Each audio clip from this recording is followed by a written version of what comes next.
नमस्ते फ्रेंड। तो आज हम स्टार्ट कर रहे हैं जनरल ऑर्गेनिक केमिस्ट्री या जीओसी का लेक्चर नंबर 4।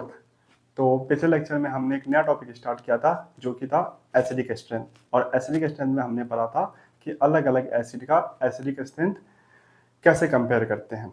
उसमें हमने देखा था कि यदि हाइड्रोजन जिस एटम से कनेक्ट हो रहा है वो सारे एक ही ग्रुप से बिलोंग करते हैं तो down the group acidic strength बढ़ेगा। और सबसे पहला पॉइंट यही था, सबसे पहले यदि आपको एसिड का एसिडिक स्ट्रेंथ कंपैरिजन करवाए तो आप सबसे पहले यही चेक करेंगे कि हाइड्रोजन जिस एटम से कनेक्ट है क्या वो सारे एटम एक ही ग्रुप से बिलोंग करते हैं, तो down the group acidic strength बढ़ेगा। अब स्टूडेंट यहाँ पे क्या करते हैं, ये सब छोड़ के सबसे पहले वो क्या करते हैं, वो आई इफेक्ट से आंसर देते हैं या इफेक्ट से आंसर देते हैं। नहीं, इफेक्ट जो था पिछले लेक्चर में आपने देखा था, जो इफेक्ट था हमारा थर्ड पॉइंट था। सबसे पहले हम देखेंगे कि हाइड्रोजन जिस एटम से कनेक्ट हो रहा है यदि वो एक ही ग्रुप से बिलोंग कर रहा है तो फिर down the group acidic strength बढ़ेगा।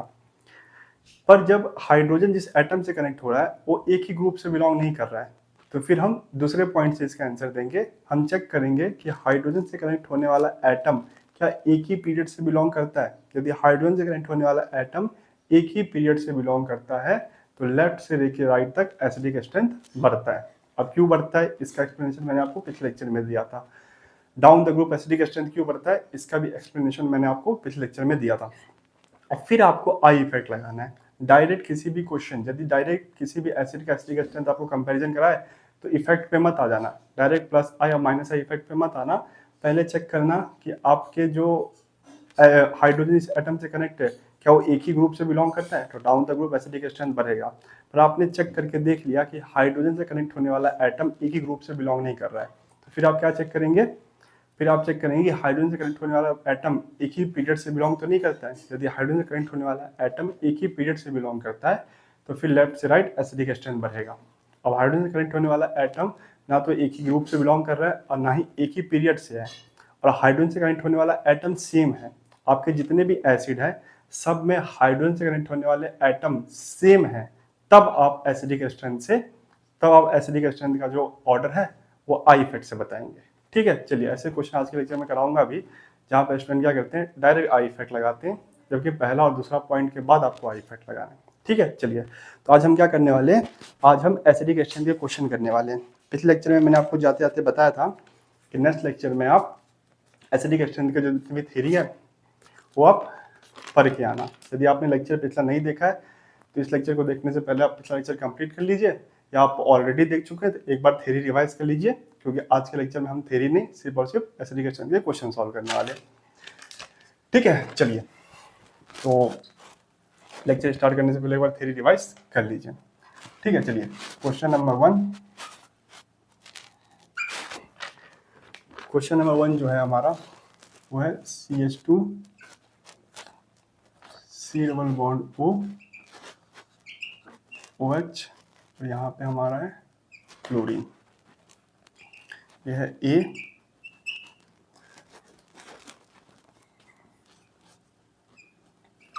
CH2 C double bond O OH, ये है हमारा क्लोरीन।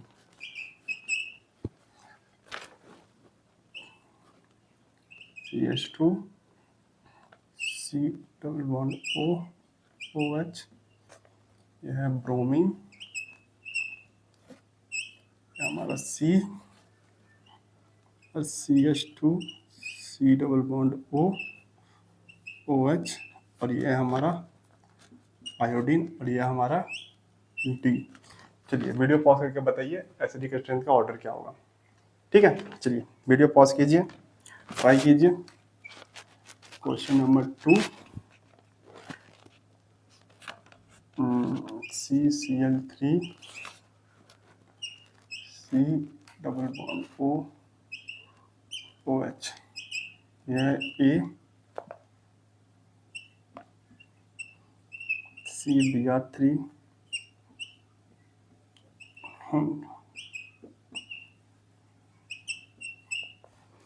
B Cl3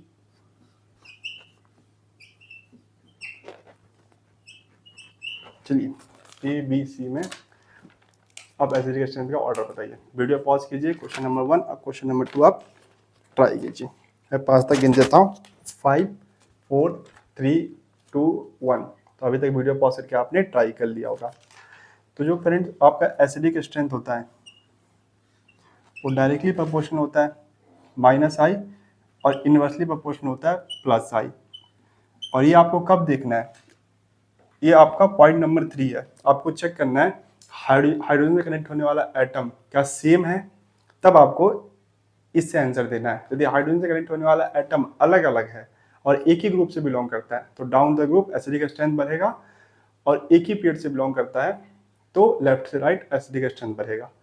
तो देखो ये हाइड्रोजन निकलेगा, तो देखो यहाँ पे हाइड्रोजन जिस एटम से कनेक्ट है वो है ऑक्सीजन, यहाँ पे हाइड्रोजन जिस एटम से कनेक्ट है वो है ऑक्सीजन, यहाँ पे हाइड्रोजन जिस एटम से कनेक्ट है वो है ऑक्सीजन, और यहाँ पे जो हाइड्रोजन जिस एटम से कनेक्ट है वो भी क्या है, ऑक्सीजन।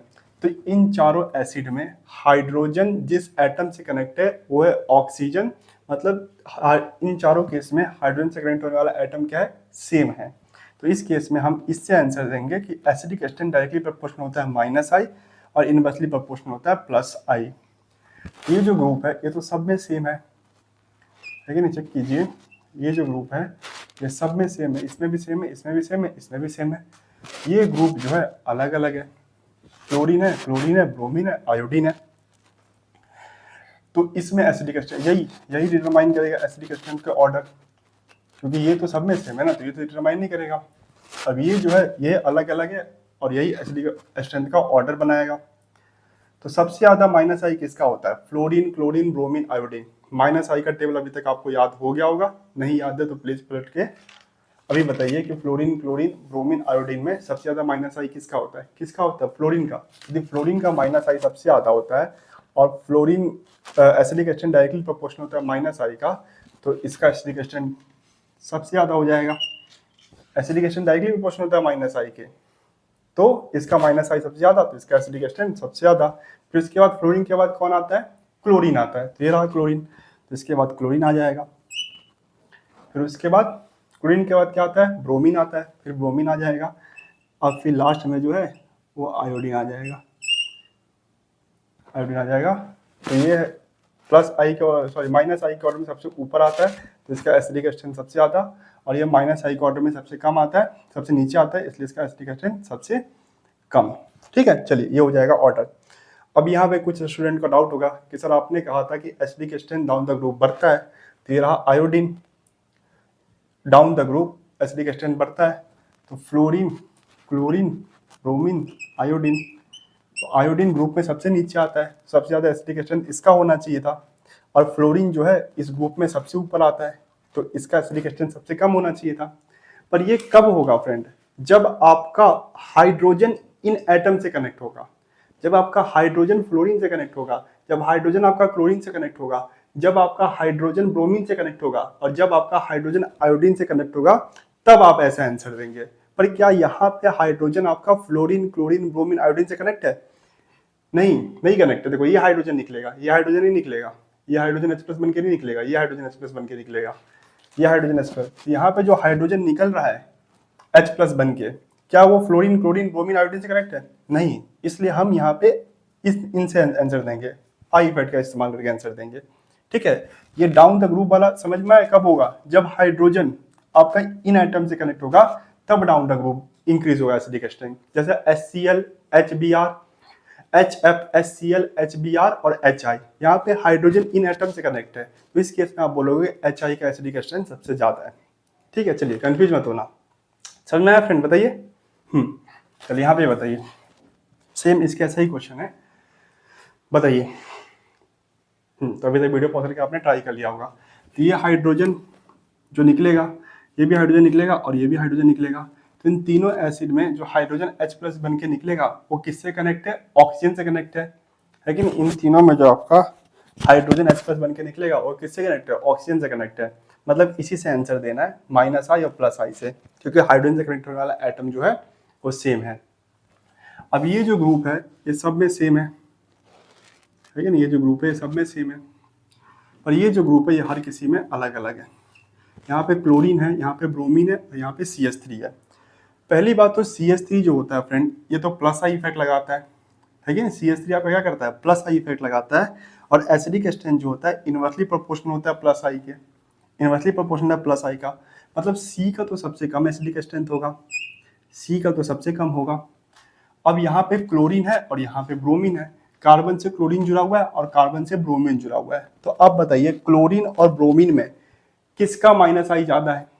क्लोरीन और ब्रोमीन किसका माइनस आई ज्यादा है, जिसका माइनस आई ज्यादा है उसका एसिडिक स्ट्रेंथ भी ज्यादा होगा, है कि नहीं। जिसका माइनस आई ज्यादा है उसका एसिडिक स्ट्रेंथ भी ज्यादा होगा। तो किसका माइनस आई ज्यादा है, क्लोरीन का, तो क्लोरीन का एसिडिक स्ट्रेंथ भी ज्यादा होगा। ए और फिर बी, तो ये माइनस आई ग्रुप है, ये माइनस आई ग्रुप है, और ये जो है आपका प्लस आई ग्रुप है। तो इसका एसिडिक स्ट्रेंथ सबसे कम हो जाएगा, ये तो हमें देखते ही समझ में आ गया। और इन दोनों का एसिडिक स्ट्रेंथ का ऑर्डर बनाने के लिए हमें माइनस आई का ऑर्डर यूज करना पड़ा। हमने देखा माइनस आई से क्लोरीन ज़्यादा आगे है, तो एसिडिक स्ट्रेंथ ज़्यादा बढ़ाएगा, क्योंकि एसिडिक स्ट्रेंथ डायरेक्टली प्रोपोर्शनल था माइनस आई के। और इसका माइनस आई इससे कम है तो इसका एसिडिक स्ट्रेंथ इससे कम हो जाएगा। ठीक है, चलिए समझ में आया ऑर्डर।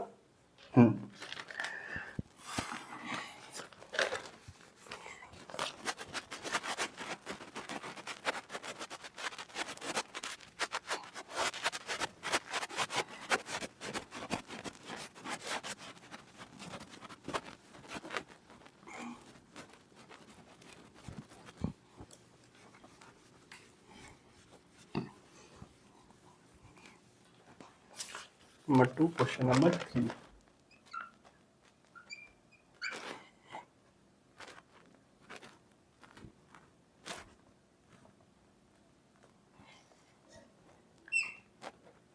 फ्लोरीन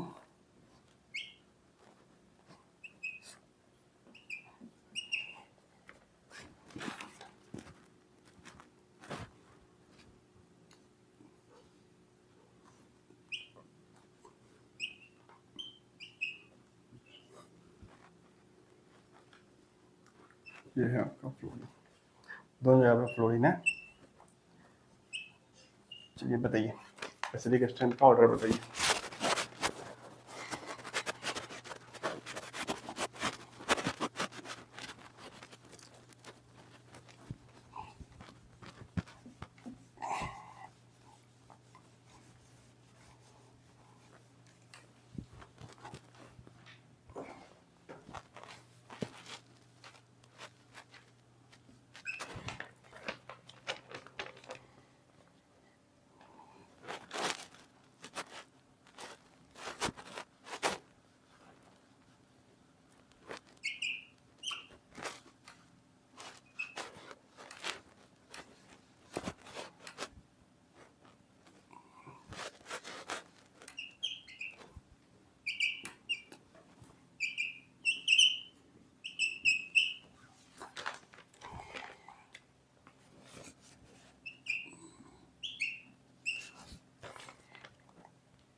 चलिए वीडियो पॉज के ट्राई कीजिए। हाँ, तो मुझे उम्मीद है अभी तक आपने वीडियो पॉज करके ट्राई कर लिया होगा। तो देखो ये H निकलेगा और ये भी H निकलेगा, है कि नहीं। यहाँ से H निकलेगा और यहाँ से H निकलेगा, और दोनों जगह पे जो H कनेक्ट है वो ऑक्सीजन से कनेक्ट है कि नहीं। दोनों जगह पे जो आपका H कनेक्ट है वो किससे, ऑक्सीजन से कनेक्ट है, मतलब हाइड्रोजन सेम एटम से कनेक्ट है। तो फिर आपका जो एसिडिक स्ट्रेंथ होता है इस केस में डायरेक्टली प्रोपोर्शनल होता है माइनस आई के, और इनवर्सली प्रोपोर्शनल होता है प्लस आई के, जब हाइड्रोजन से कनेक्ट होने वाला एटम सेम हो। ठीक है, इतना समझ में आ गया आपको। तो यहाँ पे जो ये देखो ये ग्रुप तो सब में सेम है, ये बेंजीन, सॉरी बेंजीन में साइक्लोहेक्सेन और ये कार्बोक्सिलिक एसिड, असाइक्लोहेक्सेन कार्बोक्सिलिक एसिड, ये दोनों में सेम है। यहाँ पे फ्लोरीन है और यहाँ पे भी फ्लोरीन है, फ्लोरीन भी दोनों में सेम है, तो फ्लोरीन की जो पोजीशन है वो अलग अलग है। और फ्लोरीन जो है वो माइनस आई इफेक्ट दिखाता है, ये भी फ्लोरीन जो है ये भी माइनस आई इफेक्ट दिखाएगा, तो दोनों माइनस आई इफेक्ट दिखाएंगे। पर यहाँ पे जो फ्लोरीन की दूरी है इससे कम है और यहाँ पे जो फ्लोरीन की दूरी है इससे ज़्यादा है। तो आपने पढ़ा था आई इफेक्ट के पहले लेक्चर में, आपने पढ़ा था कि इंडक्टिव इफेक्ट है वो डिस्टेंस के ऊपर डिपेंड करता है, यदि डिस्टेंस ज़्यादा हो जाता है तो इफेक्ट भी कम हो जाता है। तो इस केस में देखो एसिडिटी जो एसिडिक स्ट्रेंथ होता है वो डायरेक्टली प्रोपोर्शनल होता है माइनस आई के, तो मतलब माइनस आई ग्रुप है तो एसिडिक स्ट्रेंथ बढ़ाएगा, ठीक है ना, एसिडिक स्ट्रेंथ बढ़ाएगा, पर ये ज़्यादा बढ़ाएगा क्यों, क्योंकि इससे डिस्टेंस कम है। अब डायरेक्टली प्रोपोर्शनल है माइनस आई के, तो यहाँ से डिस्टेंस कम है तो ज़्यादा बढ़ाएगा, और यहाँ से डिस्टेंस ज़्यादा है तो कम बढ़ाएगा, क्योंकि इंडक्टिव इफेक्ट डिस्टेंस के ऊपर डिपेंड करता है। तो इसका जो एसिडिक स्ट्रेंथ है वो ज़्यादा हो जाएगा इससे, तो ए का जो एसिडिक स्ट्रेंथ ज़्यादा हो जाएगा बी से। रीजन क्या है कि इंडक्टिव इफेक्ट डिस्टेंस के ऊपर डिपेंड करता है, तो ये भी माइनस आई लगा रहा है, ये भी माइनस आई लगा रहा है, और यहाँ पे डिस्टेंस कम तो इंडक्टिव इफेक्ट ज़्यादा, और यहाँ पे डिस्टेंस ज़्यादा तो इंडक्टिव इफेक्ट कम। ठीक है, चल समझ में आया। चलिए इसमें बताइए, तो वही रीजन है, यहाँ से H प्लस निकलेगा और यहाँ से भी H प्लस निकलेगा। और ऑक्सीजन कैसा होता है, इंडक्टिव इफेक्ट होता है, माइनस आई इफेक्ट होता है, लगाता है। O के ऊपर यदि माइनस होगा तब वो प्लस आई इफेक्ट लगाएगा, पर यदि ऑक्सीजन डबल बॉन्ड से कार्बन जुड़ा हुआ है तो ये ऑक्सीजन माइनस आई इफेक्ट लगाएगा, और ये ऑक्सीजन भी माइनस आई इफेक्ट दिखाएगा। और ये मतलब ये भी माइनस आई लगा रहा है और ये भी माइनस आई लगा रहा है, और एसिडिक स्ट्रेंथ जो है वो डायरेक्टली प्रोपोर्शनल होता है माइनस आई के, तो ये भी एसिडिक स्ट्रेंथ बढ़ाएगा, ये भी एसिडिक स्ट्रेंथ बढ़ाएगा, पर ये ज़्यादा बढ़ाएगा क्योंकि यहाँ से इसकी दूरी कम है, और इंडक्टिव इफेक्ट तो डिस्टेंस के ऊपर डिपेंड करता है, तो डिस्टेंस कम तो इंडक्टिव इफेक्ट ज़्यादा, और डिस्टेंस ज़्यादा तो इंडक्टिव इफेक्ट कम, तो बी का जो इंडक्टिव इफेक्ट है वो ए से ज़्यादा हो जाएगा। यही रीजन था। ठीक है, चलिए इसमें बताइए, तो देखो ये हाइड्रोजन निकलेगा, यहाँ से भी हाइड्रोजन निकलेगा और यहाँ से भी हाइड्रोजन निकलेगा। अब तीनों एसिड में जो हाइड्रोजन कनेक्ट है एटम से वो एटम सेम है कि नहीं, तीनों एसिड में जो हाइड्रोजन कनेक्ट है जिस एटम से वो एटम सेम है, तो हम यही इस्तेमाल करेंगे कि एसिडिक स्ट्रेंथ डायरेक्टली प्रोपोर्शनल होता है माइनस आई के और इनवर्सली प्रोपोर्शनल होता है प्लस आई के, है कि नहीं। एसिडिक स्ट्रेंथ डायरेक्टली प्रोपोर्शनल होता है माइनस आई के और इनवर्सली प्रोपोर्शनल होता है प्लस आई के। अब ये जो है देखो, ये ओपन चेन जो है और ये OH जो है तीनों में सेम है, इसमें भी और इसमें भी। अब ये जो है हर किसी में अलग अलग है, यहाँ पे 2 फ्लोरीन जुड़ा हुआ है, यहाँ पे 1 फ्लोरीन और यहाँ पे 1 CH3, तो वही ऑर्डर बनाएगा। जो सेम चीज़ है वो तो ऑर्डर नहीं बताया था ना। देखो ये जो ओपन चेन है OH है वो तीनों में सेम है, तो उससे तो ऑर्डर नहीं बनेगा, पर यहाँ पे जो 2 फ्लोरीन है, यहाँ पे 1 फ्लोरीन है और एक यहाँ पे CH3 है, उससे ऑर्डर बनेगा।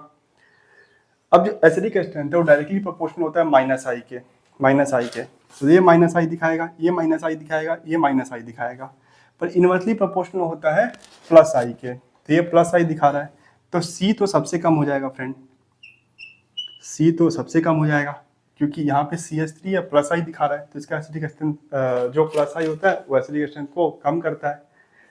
अब ये भी माइनस आई दिखा रहा है और ये भी माइनस आई दिखा रहा है, पर यहाँ पे 2 फ्लोरीन है जो ज़्यादा माइनस आई दिखाएगा, और यहाँ पे 1 फ्लोरीन है तो कम माइनस आई दिखाएगा। और एसिडिक स्ट्रेंथ डायरेक्टली प्रोपोर्शनल होता है माइनस आई के, यदि माइनस आई ज़्यादा तो एसिडिक स्ट्रेंथ भी ज़्यादा, और माइनस आई कम तो एसिडिक स्ट्रेंथ भी कम। तो यहाँ पे माइनस आई ज़्यादा है तो एसिडिक स्ट्रेंथ ज़्यादा होगा, और यहाँ पे माइनस आई कम है तो एसिडिक स्ट्रेंथ भी इसका कम होगा, और इसका तो सबसे कम होगा क्योंकि प्लस आई लगा रहा है। एसिडिक स्ट्रेंथ इनवर्सली प्रोपोर्शनल होता है प्लस आई के। ठीक है, चलिए समझ में आया फ्रेंड, बताइए।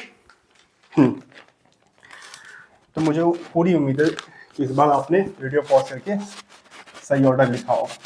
यदि नहीं लिखा था तो क्या गलती हुआ था, गलती को नोट जरूर कीजिएगा, लेकिन यदि आप सही कर पा रहे तो बहुत अच्छी बात है। आप गलत कर रहे हैं तो कोई दिक्कत नहीं है, सीखिए कैसे करते हैं। यहाँ पे गलत हो जाए कोई बात नहीं, पर एग्जाम में गलत नहीं होना चाहिए। ठीक है, यदि आपसे कोई क्वेश्चन गलत हो जा रहा है तो वहाँ पे एक्सप्लेनेशन भी लिखिए कि आपका क्यों गलत हुआ। ठीक है, वैसे मुझे पूरा उम्मीद है कि आपका सही ऑर्डर आया होगा। ये काफ़ी आसान है यार, इंडक्टिव इफेक्ट लगाना था, पर नहीं आया तो निराश मत होइए। अभी बहुत सारे क्वेश्चन बचे हुए हैं, अभी 5 ही क्वेश्चन हुए हैं, अभी 15 क्वेश्चन है, तो और आगे सॉल्व कर लेना, सही ऑर्डर बता देना। ठीक है।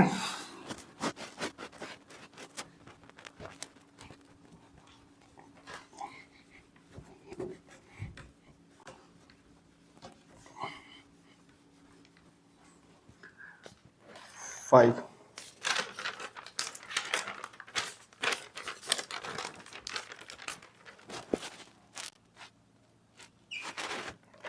सिक्स,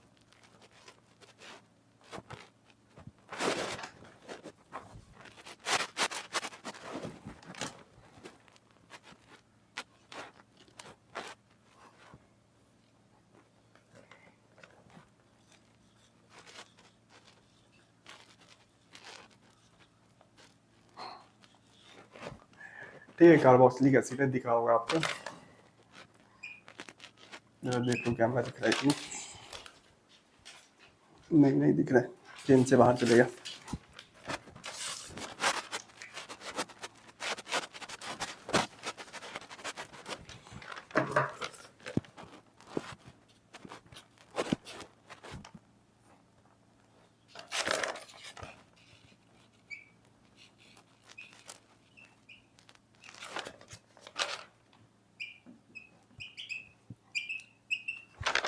ए,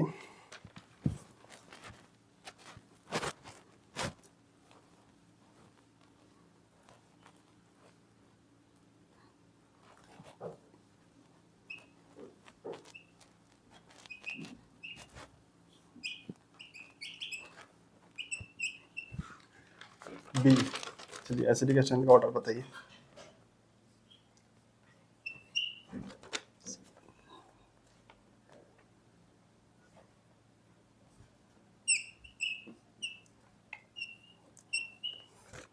ए,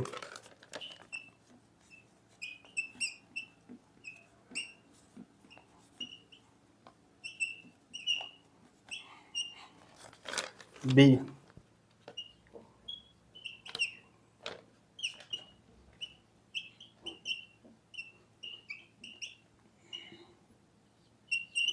सी। चलिए एसिडिक एसिड का ऑर्डर बताइए।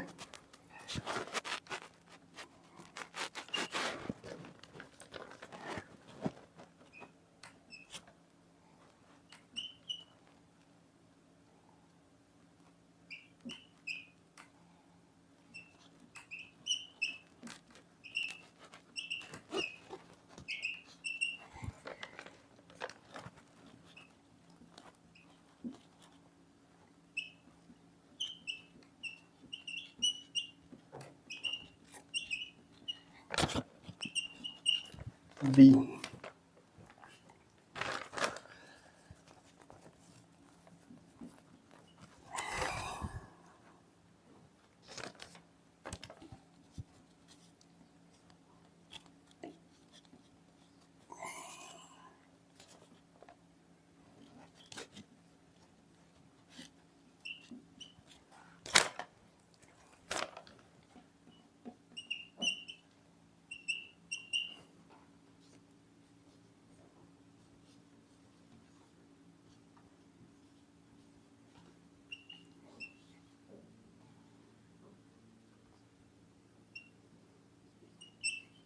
CH3 है और ये CF3 है।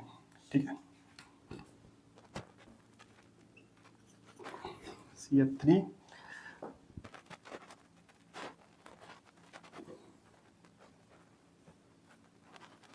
और यहाँ पे CCl3।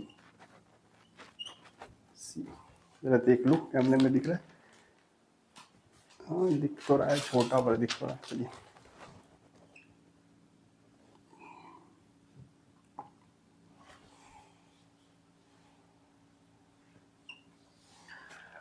चलिए ऑर्डर बताइए।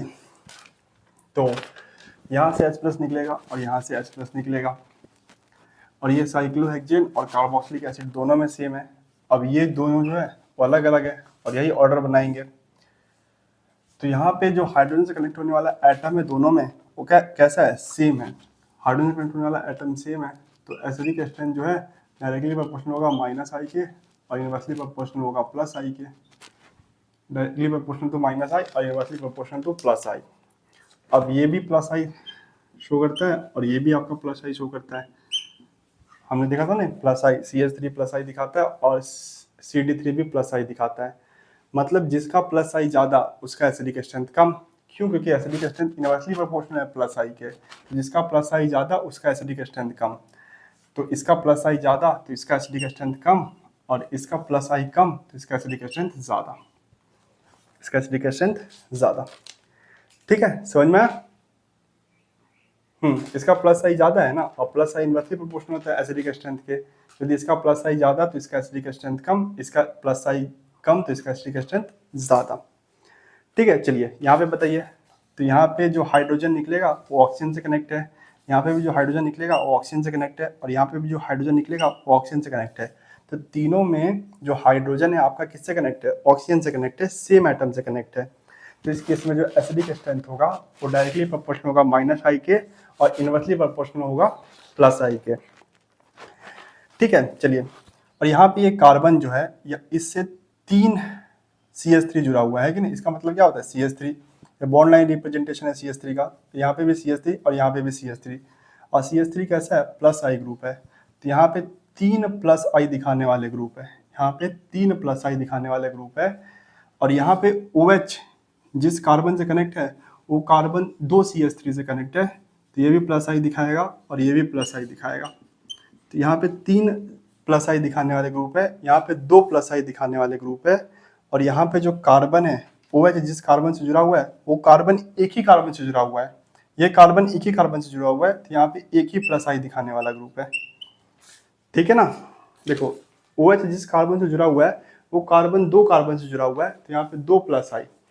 OH जिस कार्बन से, यहाँ पे एक कार्बन है कि नहीं, यहाँ पे एक कार्बन है, ये कार्बन अभी 3 कार्बन से कनेक्ट है, 1 2 3, तो ये कार्बन 3 कार्बन से कनेक्ट है, तो यहाँ पे 3 प्लस आई। यहाँ पे ये कार्बन 2 कार्बन से कनेक्ट है, 2 प्लस आई, और यहाँ पे कार्बन 2 कार्बन, सॉरी यहाँ पे जो कार्बन है जो OH जिस कार्बन से कनेक्ट है वो कार्बन एक ही कार्बन से कनेक्ट है, तो यहाँ पे 1 प्लस आई। तो सबसे ज़्यादा प्लस आई कहाँ पे है? और एसिडिक स्ट्रेंथ जो होता है वो इनवर्सली प्रोपोर्शनल होता है प्लस आई के। मतलब जहाँ पे प्लस आई ज़्यादा वहाँ पे एसिडिक स्ट्रेंथ कम। तो यहाँ पे प्लस आई सबसे ज़्यादा है, तो यहाँ पे एसिडिक स्ट्रेंथ सबसे कम। यहाँ पे जो प्लस आई है इससे ज़्यादा है, इससे कम है, तो इसका एसिडिक स्ट्रेंथ इससे ज़्यादा होगा। और यहाँ पे सबसे कम है तो इसका एसिडिक स्ट्रेंथ सबसे ज़्यादा होगा। यहाँ पे प्लस आई सबसे कम है, तो सॉरी यहाँ पे सी होगा ना, यहाँ पे इसका जो प्लस आई है वो सबसे कम है, तो इसका एसिडिक स्ट्रेंथ सबसे ज़्यादा, और यहाँ का इसका प्लस आई सबसे ज़्यादा है, तो यहाँ पे एसिडिक स्ट्रेंथ सबसे कम, और इसका एसिडिक स्ट्रेंथ जो होगा इन दोनों के बीच में होगा, क्योंकि इसका जो प्लस आई है इससे ज़्यादा है, सॉरी इससे कम है, तो इसका एसिडिक स्ट्रेंथ जो होगा इससे ज़्यादा होगा। और इसका जो प्लस आई है इससे ज़्यादा है, तो इसका एसिडिक स्ट्रेंथ इससे कम होगा, क्योंकि एसिडिक स्ट्रेंथ इनवर्सली प्रोपोर्शनल होता है प्लस आई के। ठीक है, चलिए समझ में आया? इसमें बताइए। तो देखो हाइड्रोजन जिस एटम से कनेक्ट है वो सेम है, मतलब यहाँ पे भी हम यही ऑर्डर लगाएंगे कि एसिडिक स्ट्रेंथ जो है डायरेक्टली प्रोपोर्शनल होता है माइनस आई के, और इनवर्सली प्रोपोर्शनल होता है प्लस आई के। यही लगाएंगे क्योंकि हाइड्रोजन जिस एटम से कनेक्ट है वो एटम सेम है। अब ये CH2 इसमें भी है, इसमें भी है, और कार्बोक्सिलिक एसिड इसमें भी है, इसमें भी है, बस ये दोनों ग्रुप अलग अलग है। इसमें अल्कीन है और इसमें अल्कीन और इसमें अल्काइन है, यही अलग अलग है। अब ये जो अल्कीन है अल्काइन है ये माइनस आई दिखाने वाला ग्रुप है, जो अल्कीन है ये भी आपका माइनस आई दिखाने वाला ग्रुप है। और ये एसिडिक स्ट्रेंथ होता है वो डायरेक्टली प्रोपोर्शनल होता है माइनस आई के, है कि नहीं। एसिडिक स्ट्रेंथ जो होता है डायरेक्टली प्रोपोर्शनल होता है माइनस आई के, तो जिसका माइनस आई ज़्यादा उसका एसिडिक स्ट्रेंथ भी ज़्यादा। तो अब चेक कीजिए माइनस आई के ऑर्डर में कौन ऊपर आता है? अल्काइन ऊपर आता है या अल्कीन? कौन ऊपर आता है? अल्काइन ऊपर आता है। तो अल्काइन का एसिडिक स्ट्रेंथ भी ज़्यादा हो जाएगा, क्योंकि एसिडिक स्ट्रेंथ जो होता है वो डायरेक्टली प्रोपोर्शनल होता है माइनस आई के। जिसका माइनस आई ज़्यादा उसका एसिडिक स्ट्रेंथ भी ज़्यादा। ठीक है, चलिए समझ में आया। उसके बाद क्वेश्चन नंबर 9। तो देखो ये benzene ring OH, benzene ring OH और बेंजीन रिंग OH ये तीनों में सेम है, पर CH3 और CCl3 ये तीनों में अलग है। यदि ये तीनों में अलग है तो यही ऑर्डर बनाएगा, एसिडिक स्ट्रेंथ का यही तीनों ऑर्डर बनाएगा। और जो CH3 है वो कैसा है? प्लस आई ग्रुप है। CF3 कैसा है? माइनस आई ग्रुप है। और CCl3 भी कैसा है? माइनस आई ग्रुप है। CH3 plus I, CF3 minus I और CCl3 भी माइनस आई। ठीक है, इतना समझ में आया? तो इसका एसिडिक स्ट्रेंथ सबसे कम हो जाएगा, क्योंकि जो प्लस आई होता है वो एसिडिक स्ट्रेंथ को कम करता है, इनवर्सली प्रोपोर्शनल होता है। एसिडिक स्ट्रेंथ जो होता है इनवर्सली प्रोपोर्शनल होता है प्लस आई के, तो इसका तो इंडक्टिव इफेक्ट, इसका एसिडिक स्ट्रेंथ सबसे कम होगा क्योंकि प्लस आई दिखा रहा है। अब इन दोनों में बताइए, CF3 और CCl3 में, तो दोनों माइनस आई लगा रहे हैं, जिसका माइनस आई ज्यादा उसका एसिडिक स्ट्रेंथ भी ज्यादा। तो फ्लोरीन और क्लोरीन में से किसका माइनस आई ज्यादा होता है फ्रेंड? फ्लोरीन का। यदि फ्लोरीन का माइनस आई ज्यादा है तो इसका एसिडिक स्ट्रेंथ भी ज्यादा हो जाएगा, तो बी होगा और फिर आपका सी हो जाएगा। ठीक है, तो इसका एसिडिक स्ट्रेंथ सबसे कम हो जाएगा क्योंकि ये प्लस आई लगा रहा है, और इन दोनों में इसका एसिडिक स्ट्रेंथ ज्यादा होगा क्योंकि ये माइनस आई ये भी माइनस आई लगा रहा है, ये भी माइनस आई लगा रहा है, पर इसका माइनस आई ज्यादा तो इसका एसिडिक स्ट्रेंथ भी ज्यादा, इसका माइनस आई कम तो एसिडिक स्ट्रेंथ भी कम। ठीक है, चलिए समझ में आया?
चलिए वीडियो पॉज करके ट्राई कीजिए क्वेश्चन नंबर 10।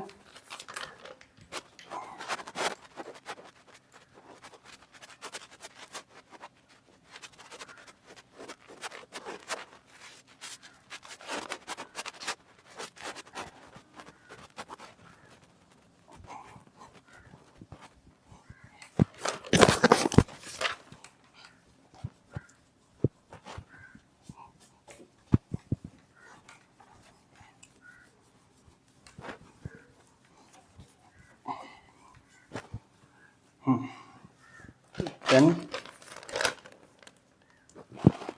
11।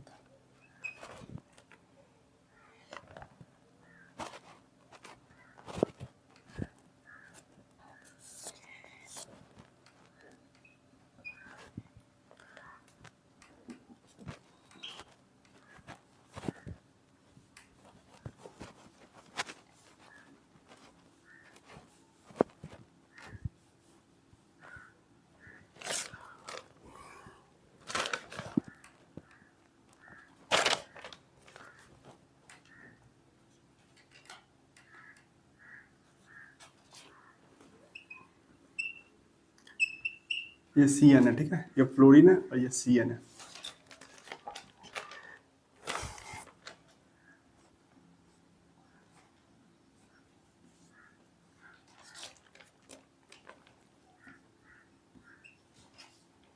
और यहाँ पे NR3।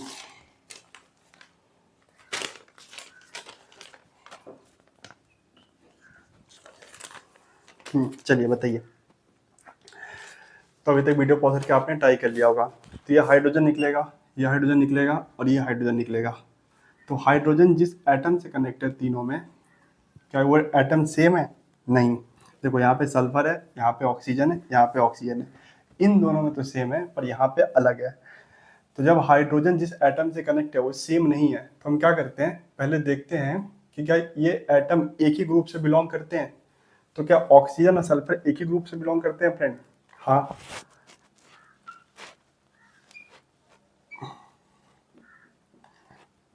कैसे याद करते हैं इसको? ओल्ड स्टाइल से तेल पॉलिश, ऐसे याद करते हैं। ओल्ड स्टाइल से तेल पॉलिश। तो जो ऑक्सीजन है और सल्फर है एक ही ग्रुप से बिलोंग करते हैं। तो जब मैंने आपको बताया था कि जब हाइड्रोजन से कनेक्ट होने वाला एटम एक ही ग्रुप से बिलोंग करता है तो down the group acidic strength बढ़ता है। तो नीचे कौन आ रहा है, सल्फर की ऑक्सीजन, सल्फर नीचे आ रहा है तो इसका एसिडिक स्ट्रेंथ सबसे ज्यादा होगा, एक एसिडिक स्ट्रेंथ सबसे ज्यादा होगा क्योंकि यहाँ पे भी ऑक्सीजन, यहाँ पे ऑक्सीजन, यहाँ पे सल्फर है। तो जब हाइड्रोजन से कनेक्ट होने वाला एटम एक ही ग्रुप से बिलोंग करते हैं तो down the group acidic strength बढ़ता है। अब यहाँ पे स्टूडेंट क्या करते हैं, यहाँ पे SH देखते हैं, यहाँ पे OH दिखते हैं और यहाँ पे OH देखते हैं। अब बोलते हैं कि सर यहाँ पे CH3 लगा हुआ है, मतलब यहाँ पे प्लस आई लगा हुआ है और यहाँ पे कोई भी प्लस आई इफेक्ट नहीं लगा हुआ है, तो एसिडिक स्ट्रेंथ इनवर्सली प्रोपोर्शनल होती है प्लस आई के, ठीक है ना। इसलिए ऑर्डर सही निकाल लेंगे उन लोग, मतलब यहाँ पे तो ऑर्डर सही निकाल लेंगे। चलिए इसमें तो उनका साथ सही आ भी जाए, जैसे इसका एसिडिक स्ट्रेंथ हम सबसे कम कर देंगे जो कि सही भी है। पर समझ लीजिए यही CH3 यहाँ पे नहीं लगा होता, यहाँ पे CH3 लगा होता, यहाँ पे CH3 लगा होता, हाँ तो अभी अच्छा क्वेश्चन बन जाता। अब इसमें क्या करते हैं, यहाँ पे NO2 लगा लेते हैं, CN लगा लेते हैं, अब ये अच्छा क्वेश्चन बन गया। तो अब स्टूडेंट क्या सोचते हैं कि देखो यहाँ पे सर प्लस आई ग्रुप है और यहाँ पे माइनस आई ग्रुप है और यहाँ पे कुछ नहीं है, तो सबसे ज्यादा तो एसिडिक स्ट्रेंथ C का होगा क्योंकि यहाँ पे माइनस आई लग रहा है और एसिडिक स्ट्रेंथ डायरेक्टली प्रोपोर्शनल होता है माइनस आई के और इनवर्सली प्रोपोर्शनल होता है प्लस आई के। यदि यहाँ पे माइनस आई लग रहा है तो इसका एसिडिक स्ट्रेंथ सबसे ज्यादा और यहाँ पे प्लस आई लग रहा है तो उसका एसिडिक स्ट्रेंथ सबसे कम और बीच में ये आ जाएगा क्योंकि ना इसके ऊपर प्लस आई लग रहा है ना माइनस आई लग रहा है। तो ये ऑर्डर बनाएंगे उन लोग, जो कि गलत होगा फ्रेंड, ये ऑर्डर गलत होगा। क्यों? क्योंकि पहले आपको यही चेक करना है कि हाइड्रोजन से कनेक्ट होने वाला एटम एक ही ग्रुप से बिलोंग करते हैं कि नहीं। एक ही ग्रुप से बिलोंग करते हैं तो down the group acidic strength बढ़ेगा। आई इफेक्ट बाद में आता है, तीसरे पॉइंट पे आता है। तो ये एक ही ग्रुप से बिलोंग करते हैं, सल्फर और ऑक्सीजन। तो भले यहाँ पे प्लस आई ग्रुप है पर down the group acidic strength बढ़ेगा। सबसे पहला पॉइंट यही है, तो इसका सबसे ज्यादा हो जाएगा। इसका सबसे ज्यादा एसिडिक स्ट्रेंथ होगा। किसी भी एसिड का यदि आप एसिडिक स्ट्रेंथ निकालो तो पॉइंट वाइज चलिए, पहला चेक करिए कि एक ही ग्रुप से बिलोंग कर रहा है तो down the group acidic strength बढ़ेगा। अब यहाँ पे कितना भी आप प्लस आई ग्रुप लगा लीजिए, कुछ भी लगा लीजिए, यहाँ पे कितना भी माइनस आई ग्रुप लगा लीजिए, कुछ फायदा नहीं है, इसी का एसिडिक स्ट्रेंथ ज्यादा होगा। यहाँ पे आप 4-5 और प्लस आई ग्रुप लगा लो, यहाँ पे आप 4-5 और माइनस आई ग्रुप लगा लो, इसी का एसिडिक स्ट्रेंथ ज्यादा होगा क्योंकि पहला पॉइंट यही है, down the group acidic strength बढ़ेगा। तो ये सबसे आगे हो जाएगा। फिर इसके बाद इन दोनों में, तो इन दोनों में देखो हाइड्रोजन से कनेक्ट होने वाला एटम सेम है, इसमें भी हाइड्रोजन से कनेक्ट होने वाला एटम सेम है, इसमें भी हाइड्रोजन से कनेक्ट होने वाला एटम सेम है। तो अब आप माइनस आई का इस्तेमाल करेंगे या प्लस आई का इस्तेमाल करेंगे जब हाइड्रोजन से कनेक्ट होने वाला एटम सेम हो, जो कि इन दोनों में। तो इन दोनों का ऑर्डर डिटरमाइन करने के लिए आप इफेक्ट यूज करेंगे आई इफेक्ट। तो एसिडिक स्ट्रेंथ जो है वो डायरेक्टली प्रोपोर्शनल होता है माइनस आई इफेक्ट के और इनवर्सली प्रोपोर्शनल होता है प्लस आई के। तो यहाँ पे कुछ नहीं लग रहा है, माइनस आई प्लस आई कुछ नहीं, पर यहाँ पे माइनस आई लग रहा है तो माइनस आई एसिडिक स्ट्रेंथ को बढ़ाएगा। तो एक के बाद C आ जाएगा और फिर लास्ट में आपका B हो जाएगा। ये सही ऑर्डर है और ये गलत है और मैक्सिमम स्टूडेंट जो है यही ऑर्डर लिख के आते हैं एग्जाम में। यहाँ पे प्लस आई देखते हैं तो इसको सबसे पीछे कर देते हैं और यहाँ पे माइनस आई देखते हैं इसको सबसे आगे कर देते हैं। पर ये नहीं देख पा रहे उन लोग कि यहाँ पे हाइड्रोजन जो है वो अलग एटम से कनेक्ट है और अलग एटम से कनेक्ट है और ये ग्रुप में नीचे आ रहा है तो इसका एसिडिक स्ट्रेंथ सबसे ज्यादा होगा। ठीक है, आप ऐसी गलती मत करना, नहीं करेंगे ना। यहाँ बताइए, देखो ये साइक्लोहेक्सेन OH और ये साइक्लोहेक्सेन OH और साइक्लोहेक्सेन OH ये तीनों में सेम है और हाइड्रोजन से कनेक्ट होने वाला एटम जो कि ऑक्सीजन है, हाइड्रोजन से कनेक्ट होने वाला एटम जो ऑक्सीजन है, ये तीनों में सेम है कि नहीं है? बिल्कुल है। तो फिर तो हम acidic strength directly proportional to minus I और इनवर्सली प्रोपोर्शनल प्लस आई, इसी का इस्तेमाल करके आंसर देंगे क्योंकि हाइड्रोजन से कनेक्ट होने वाला एटम जो है सेम है। और ये फ्लोरीन जो है ये माइनस आई लगाता है, साइनाइड भी माइनस आई लगाता है और NF3 भी माइनस आई लगाता है, सॉरी NR3+ भी माइनस आई लगाता है। तो तीनों माइनस आई लगा रहे हैं तो तीनों एसिडिक स्ट्रेंथ को बढ़ाएंगे और एसिडिक स्ट्रेंथ डायरेक्टली प्रोपोर्शनल होता है माइनस आई का, तो जिसका माइनस आई ज़्यादा उसका एसिडिक स्ट्रेंथ भी ज़्यादा। तो माइनस आई के ऑर्डर में सबसे ऊपर कौन आता है? चेक कीजिए, NR3+ माइनस आई के ऑर्डर में सबसे ऊपर आता है। यदि सबसे ऊपर आता है तो इसका एसिडिक स्ट्रेंथ सबसे ज़्यादा। इन दोनों में कौन ऊपर आता है? फ्लोरीन और साइनाइड में। चेक कीजिए, साइनाइड फ्लोरीन से ऊपर आता है फिर बी हो जाएगा और फिर लास्ट में ए हो जाएगा, क्योंकि इसका जो माइनस आई है वो सबसे कम है और इसका माइनस आई सबसे ज़्यादा है। यदि इसका माइनस आई सबसे ज़्यादा है तो इसका एसिडिक स्ट्रेंथ भी सबसे ज़्यादा, क्योंकि एसिडिक स्ट्रेंथ डायरेक्टली प्रोपोर्शनल होता है माइनस आई के। और इसका एसिडिक स्ट्रेंथ, इसका माइनस आई सबसे कम तो इसका एसिडिक स्ट्रेंथ भी सबसे कम। ठीक है, समझ में? तो क्वेश्चन नंबर 11 तक हमने सॉल्व कर लिया। चलिए,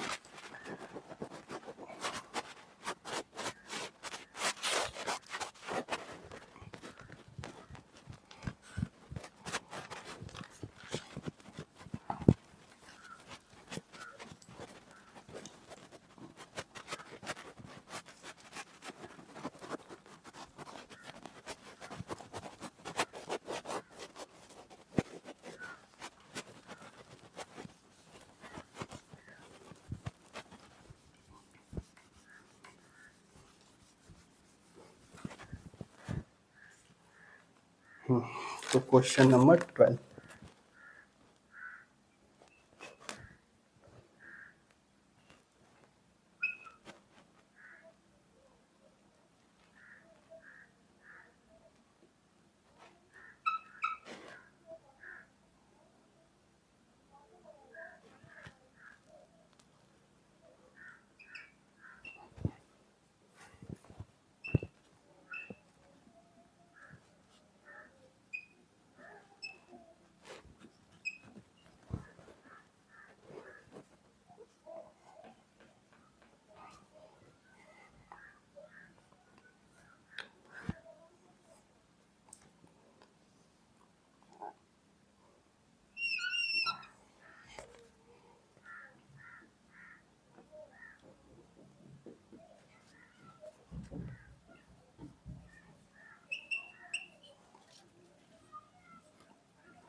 चलिए वीडियो पॉज करके ट्राई कीजिए।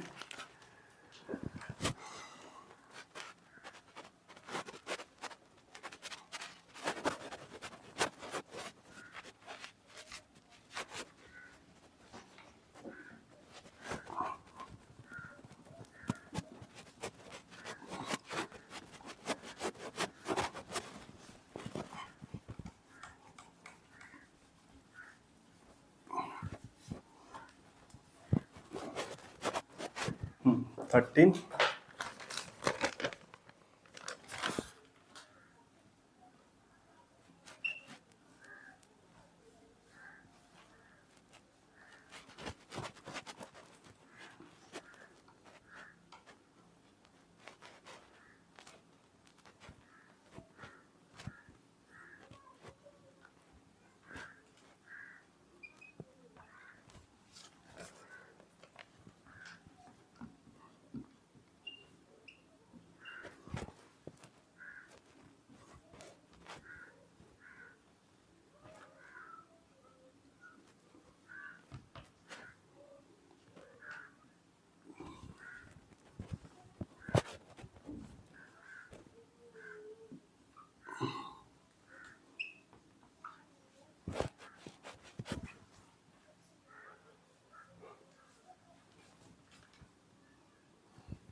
चलिए बताइए, तीनों का ऑर्डर बताइए वीडियो पॉज करके।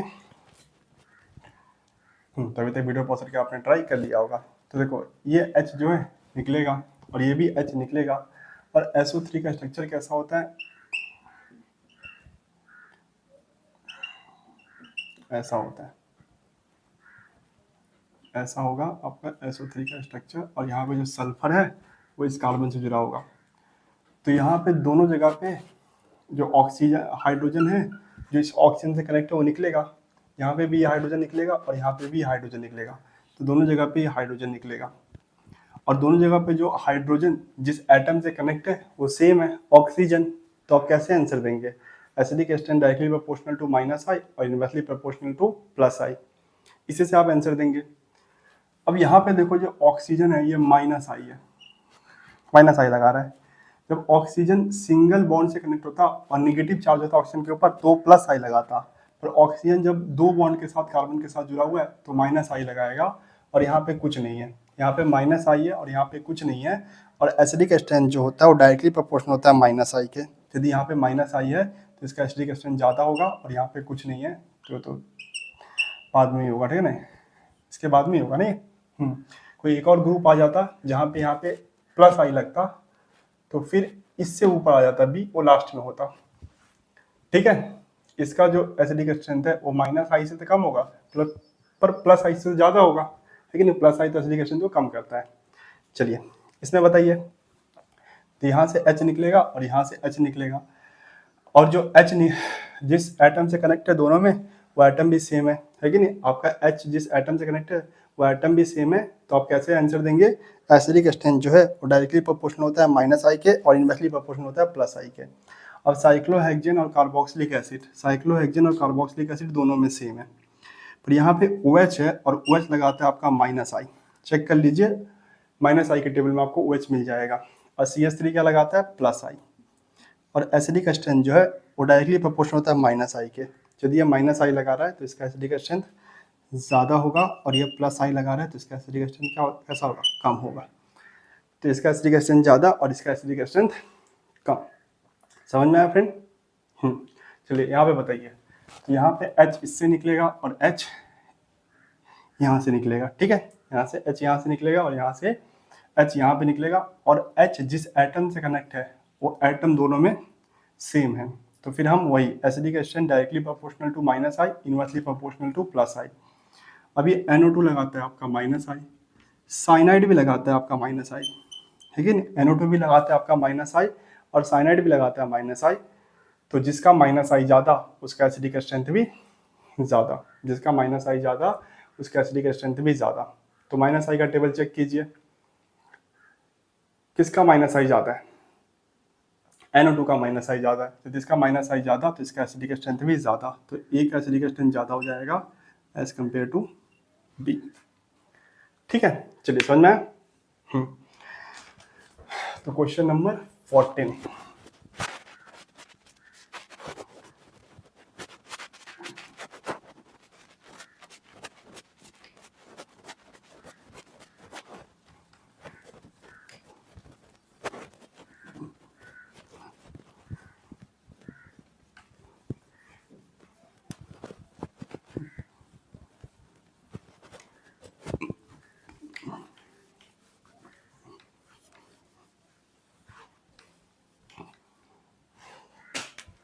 क्वेश्चन नंबर 15,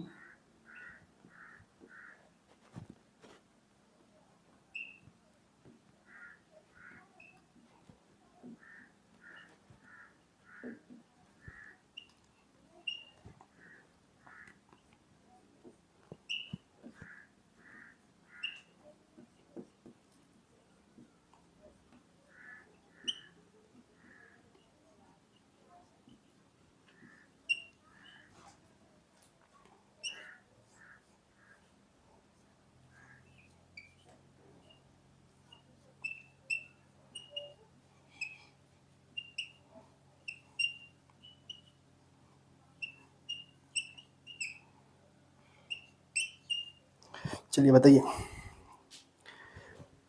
एसिडिक स्ट्रेंथ का ऑर्डर बताइए। तो अभी तक वीडियो पॉज करके आपने ट्राई कर लिया होगा। तो देखो, चाहे आप यहाँ से H निकालिए, चाहे आप यहाँ से H निकालिए, सेम बात है, दोनों साइड कार्बोक्सिलिक एसिड है कि नहीं, दोनों साइड, तीनों में दोनों साइड कार्बोक्सिलिक एसिड है।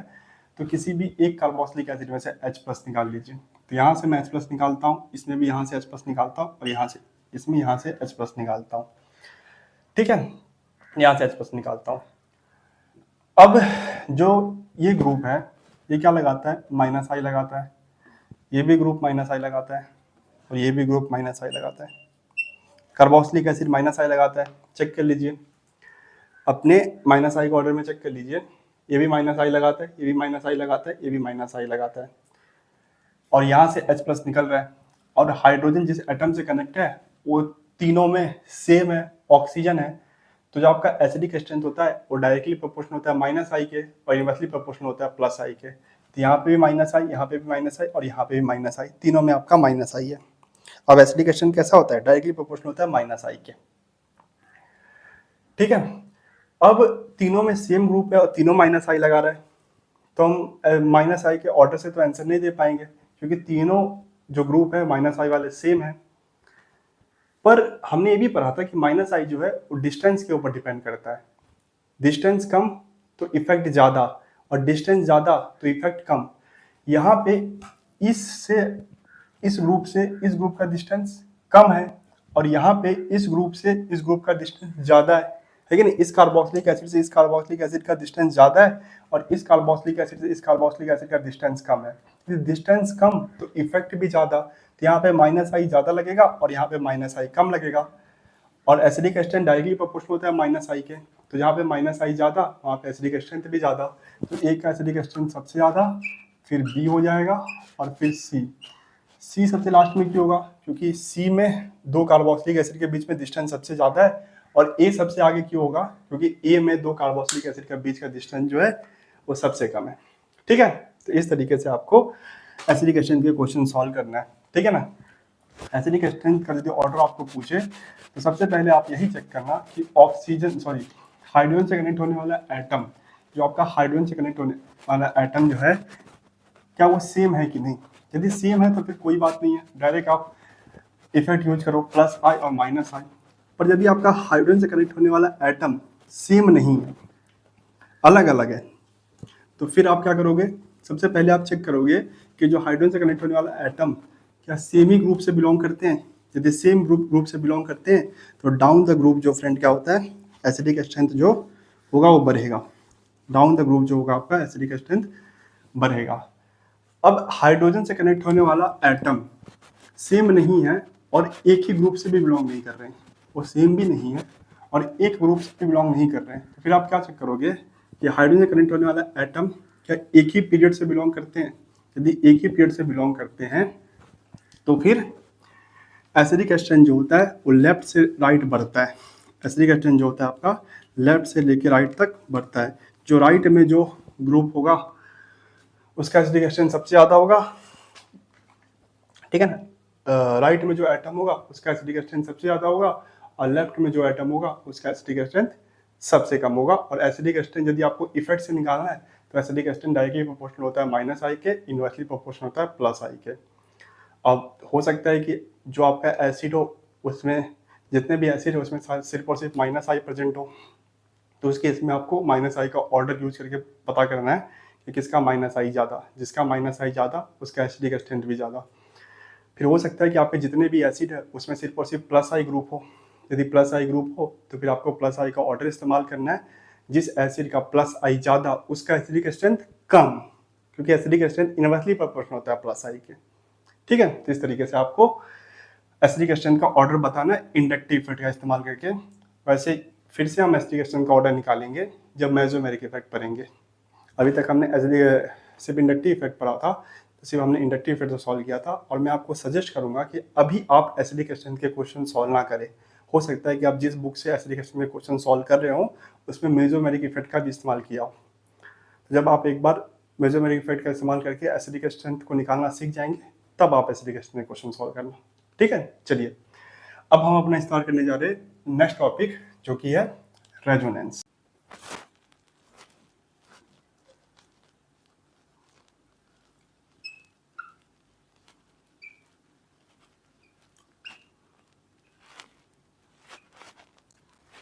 रेजोनेंस। तो क्या होता है रेजोनेंस? तो देखो फ्रेंड, कुछ मॉलिक्यूल्स होते हैं या कुछ आयंस होते हैं, वो एक से ज़्यादा फॉर्म में होते हैं या एक से ज़्यादा फॉर्म में एग्जिस्ट करते हैं। तो इसी फिनोमिना को हम क्या कहते हैं? रेजोनेंस कहते हैं। कुछ मॉलिक्यूल या कुछ आयन जो होते हैं वो एक से ज़्यादा फॉर्म में प्रेजेंट होते हैं या एक से ज़्यादा फॉर्म में एग्जिस्ट करते हैं, ऐसी इसी फिनोमिना को हम रेजोनेंस कहते हैं।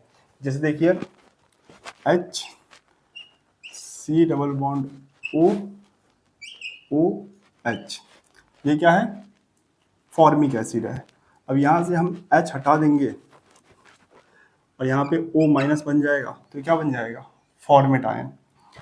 जब H रहेगा तो फॉर्मिक एसिड, और फॉर्मिक एसिड में से H प्लस निकल जाता है तो क्या बन जाता है? Format ion. अब ये क्या कर सकता है? ये आयन ऐसे भी हो सकता है, या ये आयन जो है ऐसे भी हो सकता है, ऐसे भी हो सकता है, ये ऐसे भी हो सकता है, ऐसे भी हो सकता है, दोनों सही है।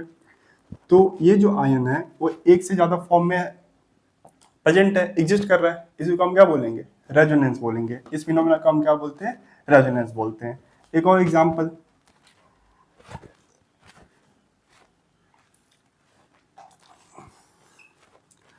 ये तो आप जानते हैं, बचपन से पढ़ते आ रहे हैं, क्या है ये? बेंजीन है। अब बेंजीन ऐसे भी हो सकता है, तो आपको पता है कि बेंजीन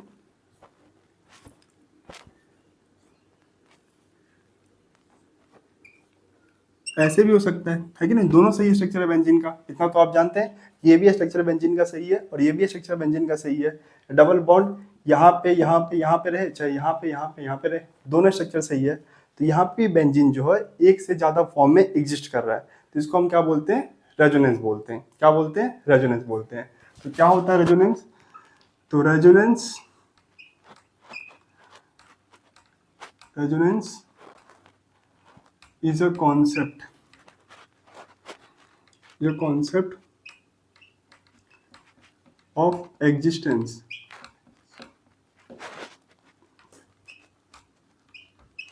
of molecule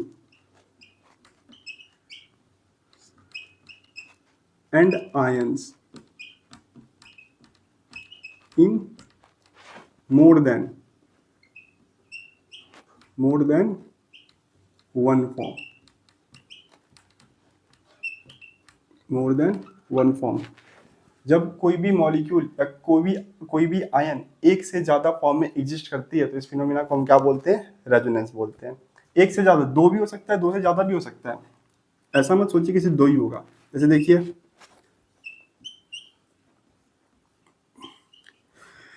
ये ऐसे भी हो सकता है,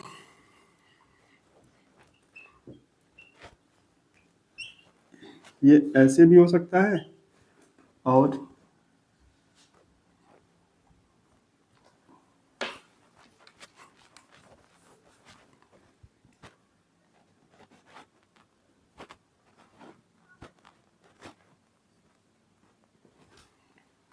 मैं क्या बना रहा है? बेंजीन क्यों बना रहा हूँ?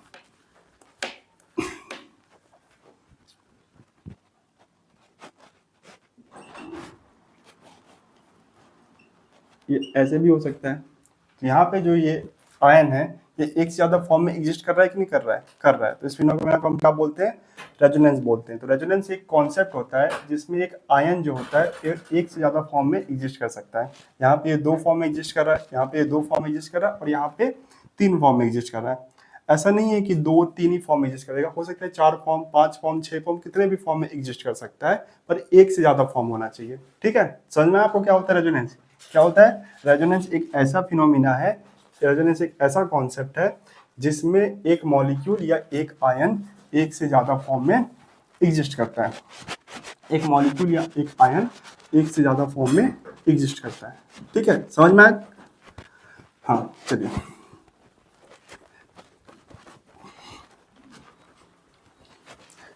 अब रेजोनेंस की कुछ कंडीशन होती है, ठीक है ना? यदि कोई भी मॉलिक्यूल या आयन रेजोनेंस दिखाना चाहता है, रेजोनेंस के फिनोमिना शो करना चाहता है, तो उसकी कुछ कंडीशन होती है। तो कंडीशन देख लेते हैं क्या क्या होती है। कंडीशन फॉर रेजोनेंस,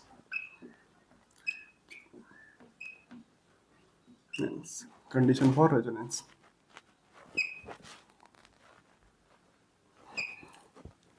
ठीक है, इसमें पहली कंडीशन है position of all atom must be, position of all atom remain fixed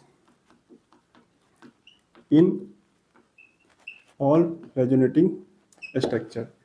तो जितने भी रेजोनेटिंग स्ट्रक्चर है उसमें हर एक एटम की जो पोजीशन है वो फिक्स होनी चाहिए, एटम की पोजीशन चेंज नहीं होनी चाहिए। जैसे देखो ये और ये तीन रेजोनेटिंग स्ट्रक्चर है इस आयन के। तो देखो यहाँ पे भी ऑक्सीजन यहाँ पे है, इसमें भी ऑक्सीजन यहाँ पे, ये डबल बॉन्ड उठ के नहीं चले गया फ्रेंड, और यहाँ डबल बॉन्ड उठ के गया पर ये ऑक्सीजन उठ के नहीं गया। ऐसा आपको देखने में लगा होगा कि ये ऑक्सीजन उठ के यहाँ पे चले गया, नहीं, ये डबल बॉन्ड उठ के यहाँ पे आ गया। तो यहाँ जो ऑक्सीजन यहाँ पे, इसमें भी वही ऑक्सीजन है, बस चार्ज आ गया है, और इसमें भी वही ऑक्सीजन है, चार्ज आ गया, ऑक्सीजन की पोजीशन चेंज नहीं हुई है। आपको देखने में लग रहा होगा कि ये यहाँ पे ये वाला ऑक्सीजन जो है चल के यहाँ पे चले गया, और इसमें जो ये वाला ऑक्सीजन है चल के यहाँ पे आया, नहीं, डबल बॉन्ड की पोजीशन चेंज हुआ है। इसमें इस ऑक्सीजन के ऊपर चार्ज नहीं था, इसमें आ गया, इसमें आ गया, ठीक है ना। यहाँ पे जो ऑक्सीजन है इसमें भी वही ऑक्सीजन है, पर यहाँ पे चार्ज था, यहाँ पे चार्ज हट गया। तो जितने भी एटम है, जितने भी रेजोनेटिंग स्ट्रक्चर है, उसमें हर एक एटम की पोजीशन कैसी होनी चाहिए फ्रेंड, फिक्स होनी चाहिए। ये पहला पॉइंट है। दूसरा जो है position of sigma bond remain fixed, position of sigma bond remain fixed in all resonating structure. तो जितने भी रेजोनेटिंग स्ट्रक्चर है उसमें सिग्मा बॉन्ड की पोजीशन फिक्स होनी चाहिए। जैसे देखो यहाँ पे ये सिग्मा बॉन्ड है, इसमें भी यहाँ पे है, और इसमें भी यहाँ पे। पाई बॉन्ड की पोजीशन चेंज हो सकती है। जैसे देखो दो बॉन्ड में से एक बॉन्ड आपको पता है सिग्मा होता है, एक में पाई होता है। तो ये बॉन्ड यहाँ से लेके यहाँ पे आ गया, तो ये पाई बॉन्ड मूव कर रहा है। फिर इसमें ये बॉन्ड यहाँ पे था, इसमें यहाँ पे आ गया, तो पाई बॉन्ड मूव कर रहा है, पर सिग्मा बॉन्ड नहीं मूव कर रहा है। यदि मान लीजिए ये बॉन्ड सिग्मा है, तो ये बॉन्ड भी सिग्मा होगा और ये बॉन्ड भी सिग्मा होगा। सिग्मा बॉन्ड मूव नहीं कर रहा है। यहाँ पे ये बॉन्ड है, तो यहाँ पे भी ये बॉन्ड है, और फिर से यहाँ पे एक बॉन्ड है। तो क्या होना चाहिए, सिग्मा बॉन्ड की पोजीशन फिक्स होनी चाहिए, पाई बॉन्ड की पोजीशन चेंज हो सकती है। यहाँ पे आपको जो ये बॉन्ड की पोजीशन चेंज होते दिखाई दे रही है, ये पाई बॉन्ड की पोजीशन चेंज होते दिखाई दे रही है। सिग्मा बॉन्ड की पोजीशन जो होती है वो रेजोनेटिंग स्ट्रक्चर में चेंज नहीं होती है।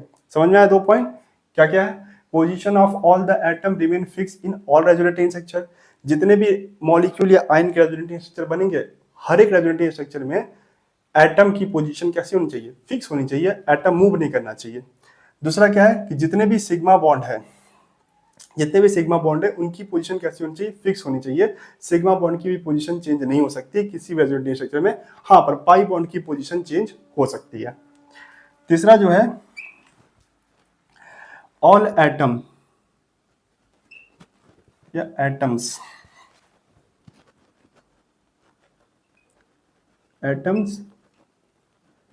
participate in resonance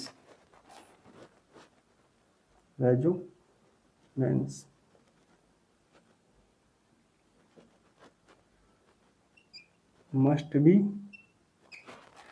planar। तो जितने भी एटम रेजोनेंस में पार्टिसिपेट कर रहे हैं, सारे के सारे प्लेनर होना चाहिए, सारे के सारे एटम एक ही प्लेन में प्रेजेंट होना चाहिए। जैसे यहाँ पे 1 2 3 4 ये चारों एटम रेजोनेंस में पार्टिसिपेट कर रहे हैं, तो ये चारों के चारों एटम एक ही प्लेन में होना चाहिए। जैसे मतलब इस बोर्ड को हम प्लेन मान लेते हैं, तो चारों के चारों एटम एक ही प्लेन में होना चाहिए। यदि समझ लीजिए इसके 3 एटम, जैसे कार्बन, ये ऑक्सीजन और ये ऑक्सीजन, इस बोर्ड के प्लेन में होते, और ये ऑक्सीजन जो है इस बोर्ड के प्लेन से बाहर होता है, इस मार्कर की तरह। ये वाला ऑक्सीजन जो है इस बोर्ड के प्लेन से बाहर होता है, इस मार्कर की तरह। तो ये एटम रेजोनेंस नहीं करता। यदि आप रेजोनेंस, जितने भी एटम रेजोनेंस में पार्टिसिपेट कर रहे हैं, वो सारे के सारे एक ही प्लेन में होना चाहिए। यहाँ पे सबके सब एटम पार्टिसिपेट कर रेजोनेंस में, तो एक ही प्लेन में है। यदि कोई एटम प्लेन से बाहर है या दूसरे प्लेन में है, तो रेजोनेंस में पार्टिसिपेट नहीं करेगा। यदि समझ लीजिए इस एटम को आप प्लेन से बाहर कर लीजिए, तो फिर ये एटम रेजोनेंस में पार्टिसिपेट नहीं करेगा, ये एटम और ये एटम ही पार्टिसिपेट करेगा। तो तीसरा पॉइंट क्या है कि जितने भी एटम रेजोनेंस में पार्टिसिपेट कर रहे हैं वो सारे के सारे प्लेनर होना चाहिए, एक ही प्लेन में प्रेजेंट होना चाहिए। ठीक है, चलिए तीसरा पॉइंट समझ में आया। चौथा जो है atom participate in resonance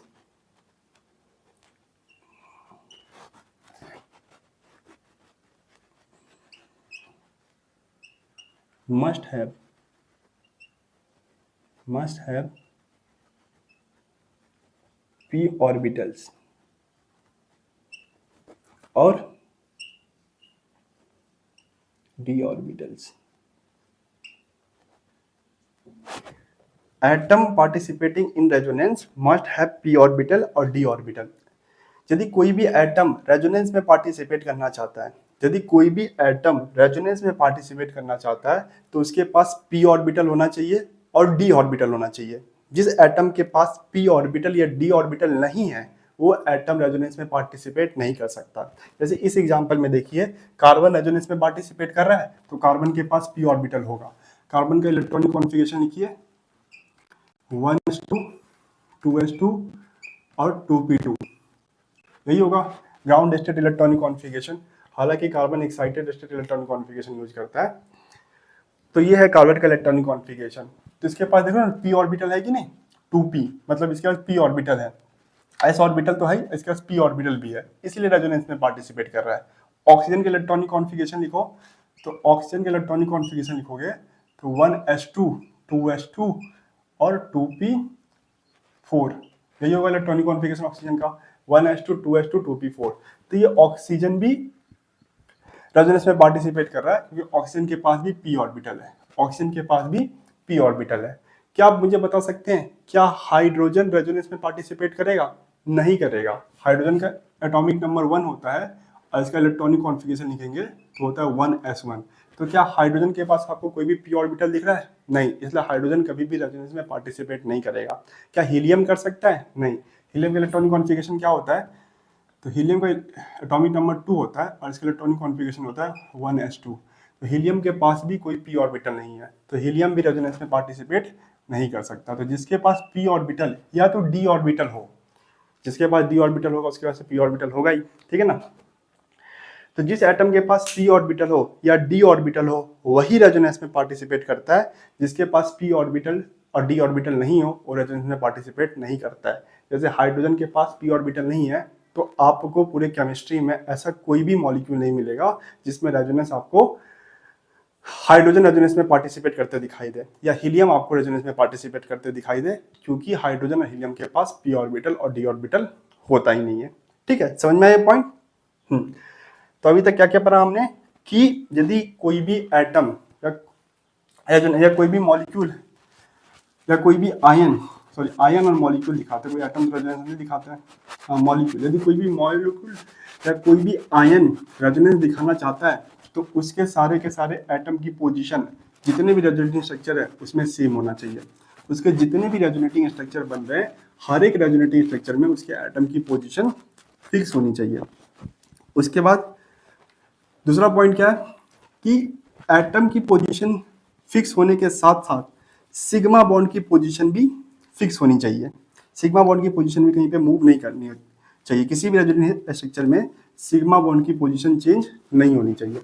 pi bond की हो सकती है, पाई बॉन्ड की पोजीशन चेंज हो रही है कोई दिक्कत नहीं है, पर सिग्मा बॉन्ड की पोजीशन चेंज नहीं होनी चाहिए। तीसरा क्या है कि जितने भी एटम रेजोनेंट में पार्टिसिपेट कर रहे हैं, एक मॉलिक्यूल या एक आयन के जितने भी एटम रेजोनेंट में पार्टिसिपेट कर रहे हैं वो सारे के सारे क्या होना चाहिए? प्लेनर होना चाहिए, सारे के सारे एक ही प्लेन में प्रेजेंट होना चाहिए। उसके बाद atom participant resonance must have p orbital. जिस एटम के पास p ऑर्बिटल या d ऑर्बिटल है वही रेजोनेंट में पार्टिसिपेट कर सकता है। जिसके पास p ऑर्बिटल d ऑर्बिटल नहीं होता है वो रेजोनेंट में पार्टिसिपेट नहीं कर सकता। ये था हमारा चौथा पॉइंट। पांचवा पॉइंट जो है ये है कि पाई बॉन्ड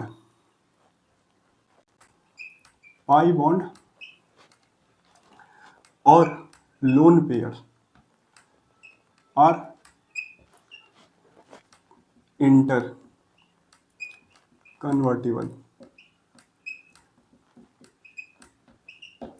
इंटर कन्वर्टिबल कि पाई बॉन्ड से आप लोन पेयर बना सकते हो और लोन पेयर से पाई बॉन्ड बना सकते हो। पाई बॉन्ड से आप लोन पेयर बना सकते हो और लोन पेयर से आप पाई बॉन्ड बना सकते हो। जैसे देखिए एक एग्जांपल, CH2 CH और CH2 माइनस। अभी कार्बन के ऊपर नेगेटिव चार्ज तो मैंने आपको एक्सप्लेन किया था, कहाँ पे, classification and nomenclature of organic compound में। यदि कार्बन के ऊपर नेगेटिव चार्ज होता है इसका मतलब क्या है, कार्बन के पास लोन पेयर है। यदि कार्बन के ऊपर नेगेटिव चार्ज होता है इसका मतलब क्या है, कार्बन के पास लोन पेयर है। तो आप क्या कर सकते हो, इस पाई बॉन्ड से आप लोन पेयर बना सकते हो। जैसे CH2 माइनस, तो कार्बन के ऊपर माइनस मतलब लोन पेयर, मतलब इस कार्बन के पास क्या आ गया, लोन पेयर आ गया। कहां से आया, ये पाई बॉन्ड जो है वो लोन पेयर बन गया और ये लोन पेयर जो है वो पाई बॉन्ड बन जाएगा। ये लोन पेयर जो है पाई बॉन्ड बन जाएगा। ठीक है, तो आप पाई बॉन्ड से लोन पेयर बना सकते हो और लोन पेयर से पाई बॉन्ड बना सकते हो। ऐसा रेजोनेंस में हो सकता है। आप लोन पेयर से पाई बॉन्ड बना सकते हो और पाई बॉन्ड से लोन पेयर बना सकते हो। ठीक है, पाई बॉन्ड से लोन पेयर और लोन पेयर से पाई बॉन्ड। समझ में आया फ्रेंड? छठा पॉइंट जो है, charges in all resonating structure must be same, must be same. तो जितने भी रेजोनेटिंग स्ट्रक्चर बन रहे हैं, जितने भी रेजोनेटिंग स्ट्रक्चर बन रहे हैं, हर एक रेजोनेटिंग स्ट्रक्चर में जो चार्ज है वो सेम होना चाहिए। जैसे देखो यहाँ पे दो रेजोनेटिंग स्ट्रक्चर बना है, 1 और 2, तो इस पूरे मॉलिक्यूल पे कितना चार्ज है, -1 चार्ज है। इस पूरे मॉलिक्यूल के ऊपर भी कितना चार्ज है, -1 चार्ज है। और अब अभी जो आपने 3 एग्जाम्पल देखा था, C डबल बॉन्ड O और O- वाले में, आपने देखा था कि हर एक मॉलिक्यूल में जो चार्ज है 2 निगेटिव चार्ज है कि नहीं? हर एक मॉलिक्यूल में चार्ज था वो 2 निगेटिव चार्ज है। कहाँ बनाऊं, इसको मिटा दूं? इसको मिटा रहा हूँ, लिख लीजिए।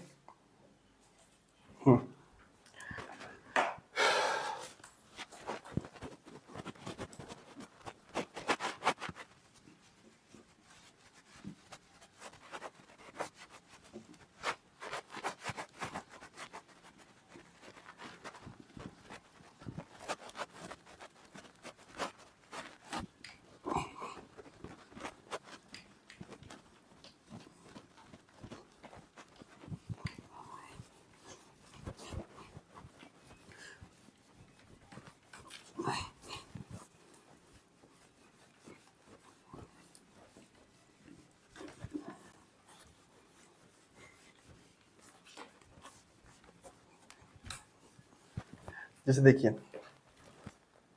C डब्ल्यू O,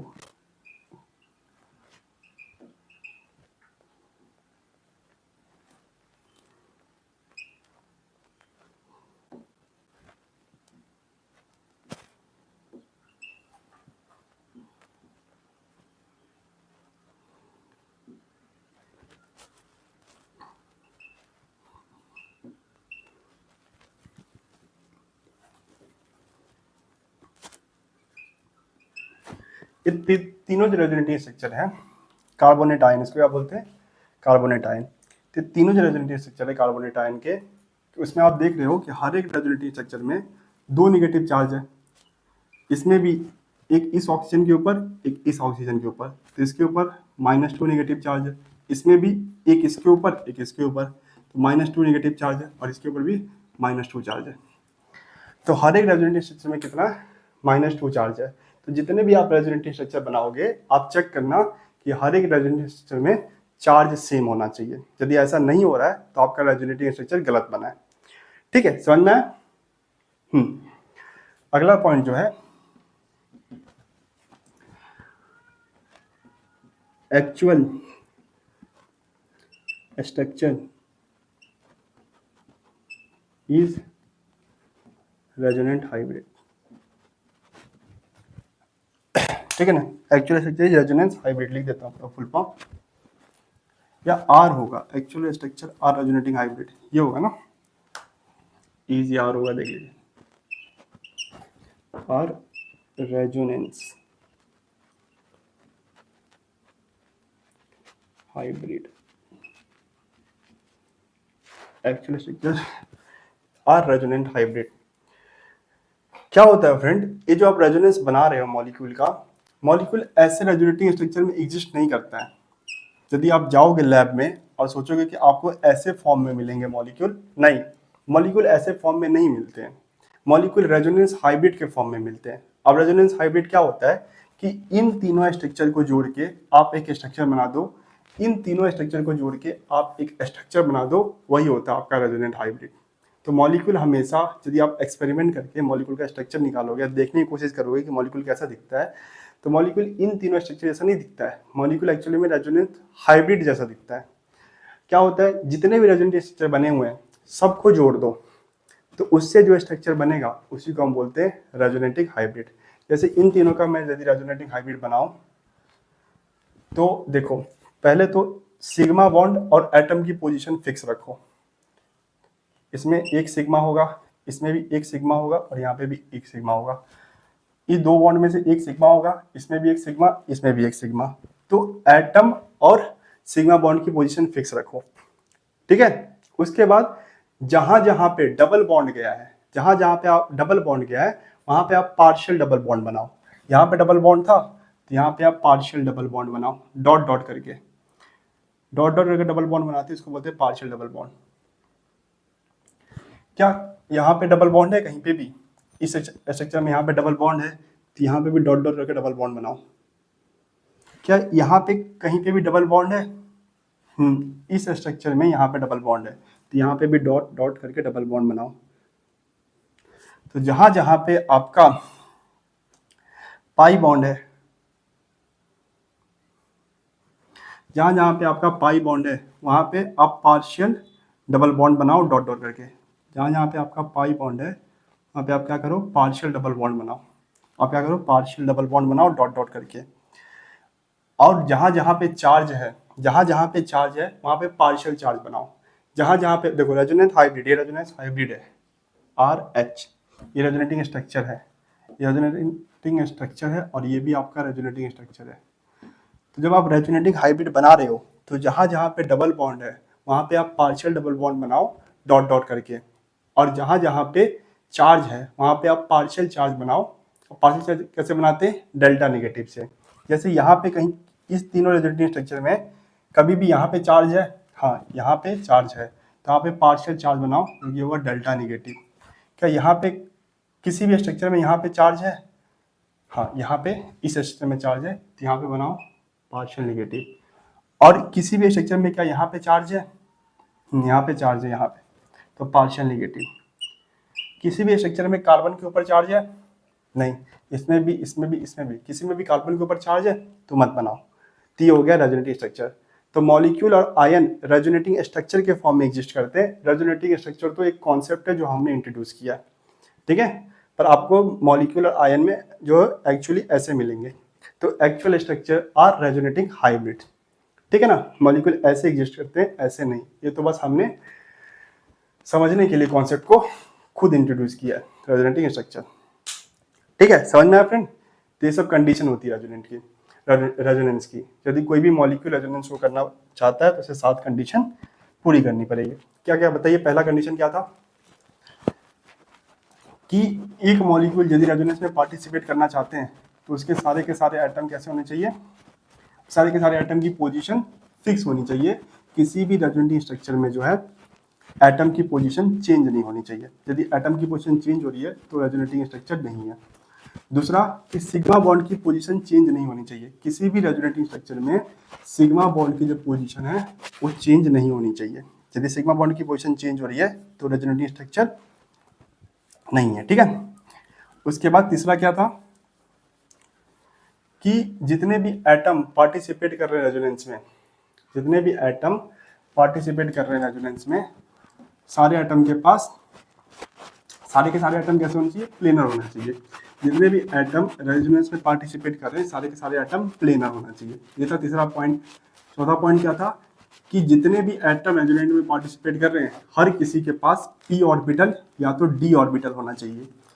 यदि किसी एटम के पास p ऑर्बिटल और d ऑर्बिटल नहीं है तो रेजोनेंस में पार्टिसिपेट नहीं करेगा, जैसे एग्जांपल के लिए हाइड्रोजन और हीलियम। उसके बाद पांचवा पॉइंट क्या था कि पाई बॉन्ड से आप लोन पेयर बना सकते हो और लोन पेयर से पाई बॉन्ड बना सकते हो। तो पाई बॉन्ड और lone pair are interconvertible. उसके बाद 5 हो गया। छठा पॉइंट क्या था कि जितने भी रेजोनेटिव स्ट्रक्चर बन रहे हैं सारे रेजोनेटिव स्ट्रक्चर में चार्ज कैसा होना चाहिए, सेम होना चाहिए। हर एक रेजोनेटिव स्ट्रक्चर में जो चार्ज होना चाहिए वो सेम होना चाहिए। और सबसे लास्ट वाला पॉइंट हमने ये पढ़ा कि रेजोनेंस स्ट्रक्चर नाम का कोई टर्म होता ही नहीं है। एक्चुअली में मॉलिक्यूल जो होता है वो रेजोनेटिव हाइब्रिड के फॉर्म में एग्जिस्ट करता है, ठीक है ना। रेजोनेटिव हाइब्रिड के फॉर्म में एग्जिस्ट करता है। और रेजोनेटिव हाइब्रिड बनाने के लिए आपको पहले रेजोनेटिव स्ट्रक्चर बनाना आना चाहिए। रेजोनेटिव स्ट्रक्चर से ही रेजोनेटिव हाइब्रिड आप बना सकते हैं, ठीक है। चलिए समझ में आया कंडीशन। अब रेजोनेंस के भी अलग अलग टाइप होते हैं। रेजोनेंस के भी अलग अलग टाइप होते हैं। एक एक करके हम सारे टाइप्स पढ़ेंगे, ठीक है। इस लेक्चर में सारे टाइप्स को कवर ही नहीं कर पाएंगे। इस लेक्चर में हम अपना पहला टाइप कवर करेंगे जो कि है डबल बॉन्ड, सिंगल बॉन्ड और वैकेंट ऑर्बिटल। तो अगला हेडिंग आप डाल लीजिए types of resonance. Types of resonance.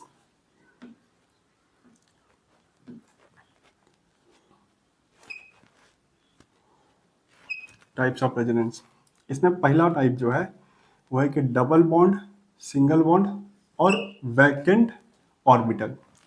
Double bond, single bond और वैकेंट ऑर्बिटल, ठीक है। चलिए तो यहाँ पे क्या होना चाहिए, मॉलिक्यूल के पास डबल बॉन्ड, सिंगल बॉन्ड और वैकेंट ऑर्बिटल होना चाहिए और एक साथ में होना चाहिए, ठीक है ना। कॉन्जुगेशन में होना चाहिए। ऐसा नहीं है कि डबल बॉन्ड कहीं है, सिंगल बॉन्ड कहीं पे, वैकेंट ऑर्बिटल कहीं पे, नहीं। कॉन्जुगेशन में एक साथ में होना चाहिए। जैसे देखिए CH2 CH और CH2 प्लस। अब कार्बन के ऊपर पॉजिटिव चार्ज मतलब वेकेंट ऑर्बिटल होता है, ठीक है। चलिए लिख के भी दिखाते हैं। जैसे कार्बन का इलेक्ट्रॉनिक कॉन्फ़िगरेशन लिखेंगे तो 6, तो इसमें excited state electronic configuration use करता है।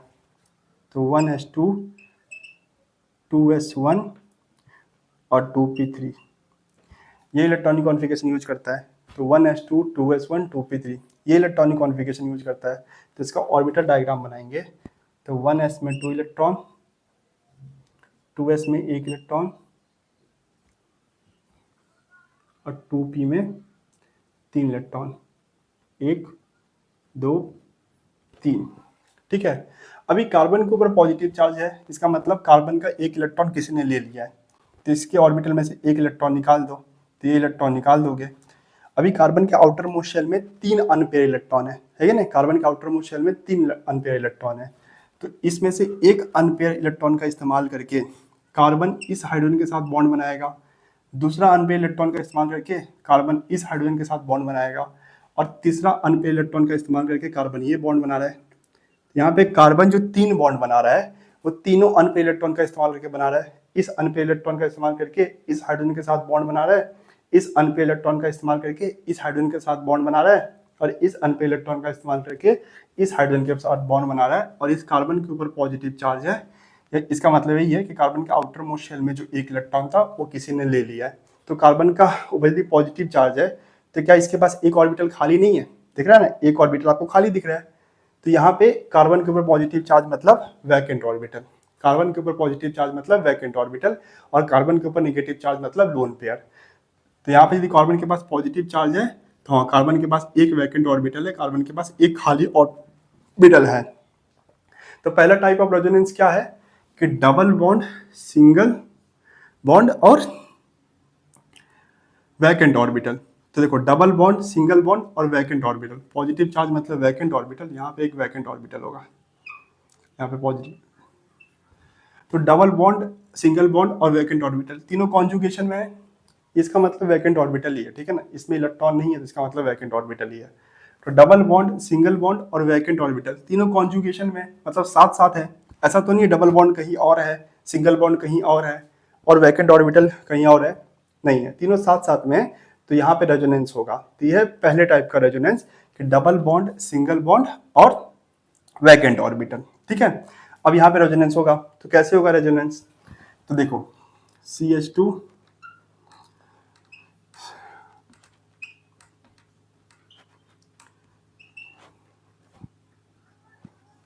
देखो कैसे होगा रेजोनेंस।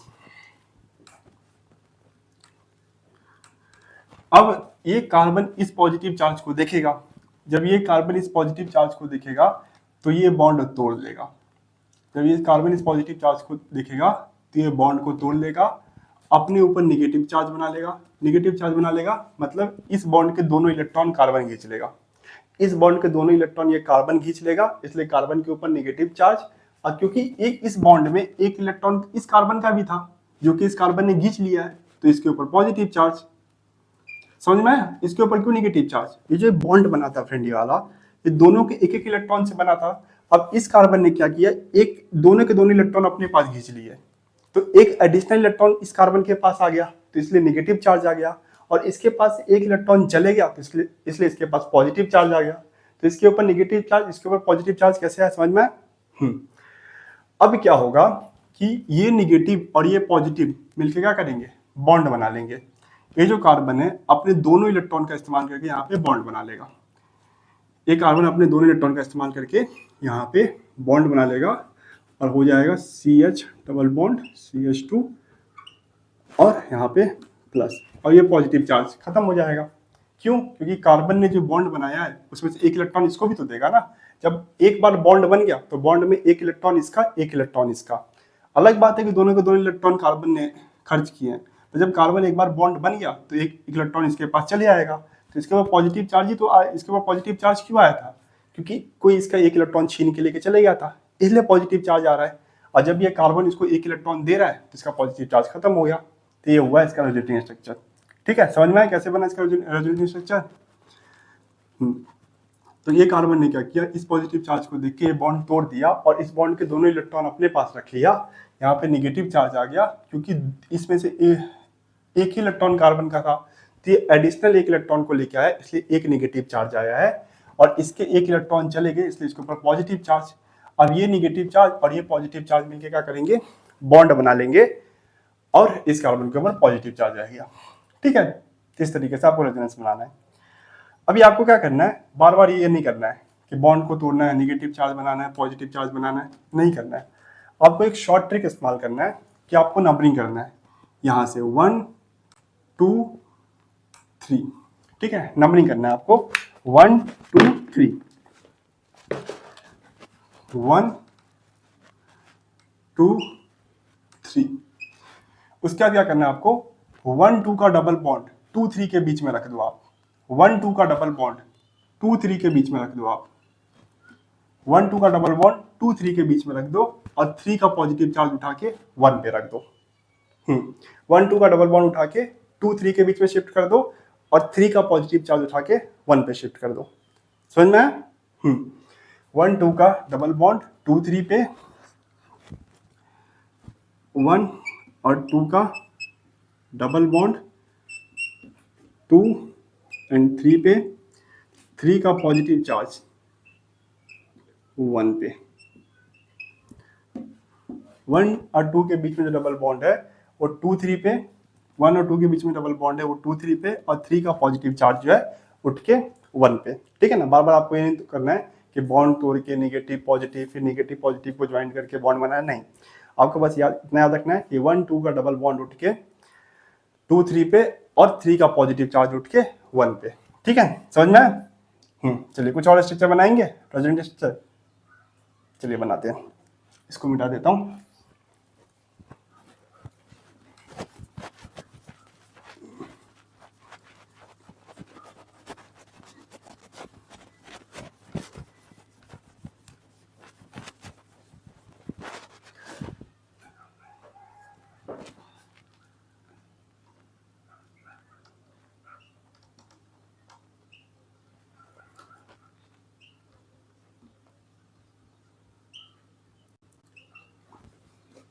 चलिए इसका रेजोनेंस बनाइए। तो क्या करते हैं, यहाँ से नंबरिंग करते हैं तो सबको सही तो है ना, 1 2 3 यहाँ 4। देखो 1 2 3,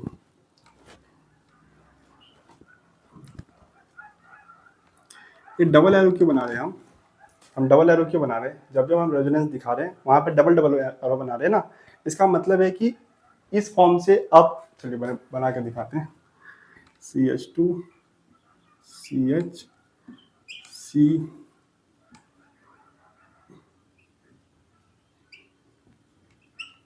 तो कैसे करना है फ्रेंड बताइए। और ये भी शॉर्ट ट्रिक बताया था, 1 2 का डबल बॉन्ड उठ के 2 3 पे, 1 2 का डबल बॉन्ड उठ के 2 3 पे, और 3 का पॉजिटिव चार्ज उठ के 1 पे, है कि नहीं शॉर्ट ट्रिक। 1 2 का डबल बॉन्ड उठ के 2 3 के बीच में, और 3 का पॉजिटिव चार्ज उठ के 1 पे। अब ये डबल एरो क्यों बना रहे हैं? इसका मतलब यही है कि आप इस स्ट्रक्चर से इस स्ट्रक्चर को बना सकते हो, और आप इस स्ट्रक्चर से भी इस स्ट्रक्चर को बना सकते हो। दोनों स्ट्रक्चर से आप एक दूसरे को बना सकते हो। जैसे अब यहां से भी कर सकता हूँ ना मैं, 1 2 3, ये भी कर सकता हूँ। तो 1 2 का डबल बॉन्ड उठ के 2 3 पे, 1 2 का डबल बॉन्ड उठ के 2 3 पे, और 3 का पॉजिटिव चार्ज 1 पे। तो यहाँ से भी तो रेजोनेंस दिखा सकता हूँ ना फ्रेंड में। तो मैं इससे ये भी बना सकता हूँ और इससे ये भी बना सकते हो, इसलिए डबल एरो आ रहा है।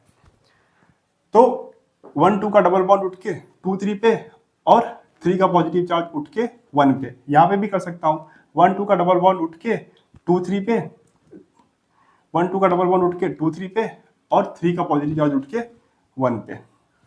ऐसे भी बना सकता हूँ। ठीक है, समझ में आया? बताइए। तो यदि मैं एक और स्ट्रक्चर बनाऊं, जैसे 1 2 3, तो मैं एक और रेजोनेंस स्ट्रक्चर बनाऊं जहां पे मैं क्या करूं, यही करूं कि 1 2 का डबल बॉन्ड उठा के 2 3 पे रख दूं। चलिए बना के दिखाते हैं।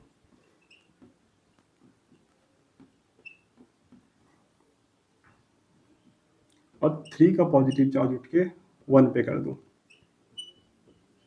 तो क्या मैंने एक नया रेजोनेंस स्ट्रक्चर बनाया है? नहीं। और रेजोनेंस स्ट्रक्चर की एक बात जान लीजिए, हर एक जो रेजोनेंस स्ट्रक्चर बना रहे हो आप, वो अलग होना चाहिए, सेम नहीं होना चाहिए। हर एक रेजोनेंस स्ट्रक्चर जो बना रहे हो आप, वो अलग होना चाहिए, सेम नहीं होना चाहिए। जैसे ये जो मैंने स्ट्रक्चर बनाया, 1 2 का डबल बॉन्ड उठ के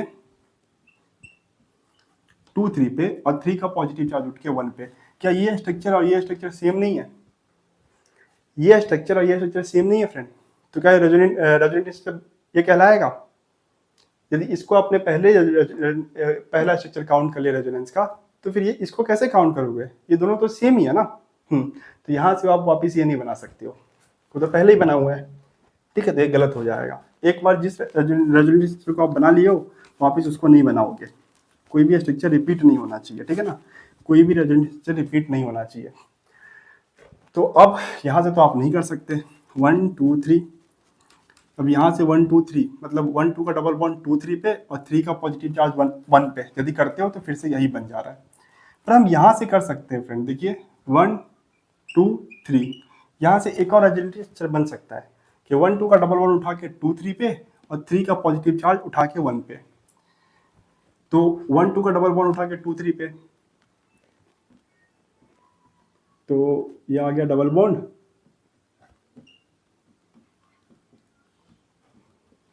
और 3 का पॉजिटिव चार्ज उठा के 1 पे। तो 1 2 का डबल बॉन्ड उठा के 2 3 पे, और 3 का पॉजिटिव चार्ज उठा के 1 पे। तो ये बना एक और स्ट्रक्चर। क्या ऐसा स्ट्रक्चर पहले कहीं पे है? नहीं है, ऐसा स्ट्रक्चर तो पहले कहीं पे नहीं है।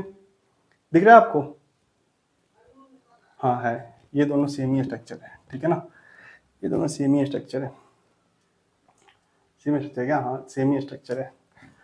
6 बॉन्ड होता तो अलग बनता, पर ये दोनों सेम ही स्ट्रक्चर। तो यहाँ पे इसके दो ही स्ट्रक्चर होंगे। देखो यहाँ पे, देखो पहले एटम पे पॉजिटिव चार्ज, यहाँ पे पहले एटम पे पॉजिटिव चार्ज, ये दोनों सेम ही है। तो इसके दो ही रेजोनेटिव स्ट्रक्चर बनेंगे, एक ये और एक ये और ये सेम है। देख लीजिए ना, भले पॉजिटिव चार्ज यहाँ पे वहाँ पे, पर दोनों सेम ही है।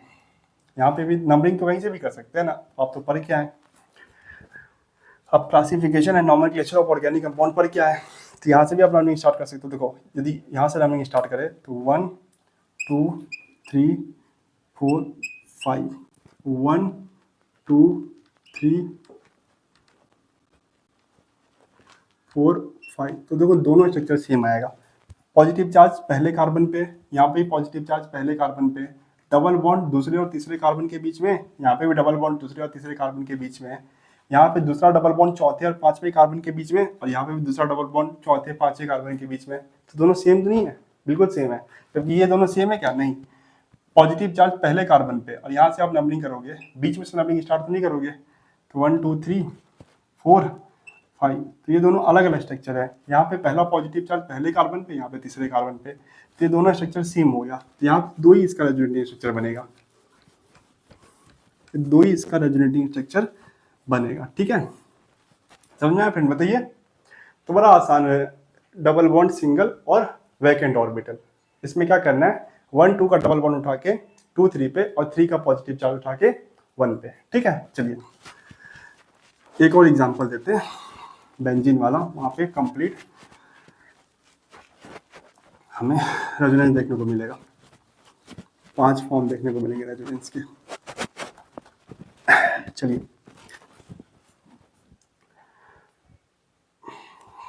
थोड़ा बड़ा स्ट्रक्चर है तो इसको मिटा देते हैं, मिटा दो ना इसको।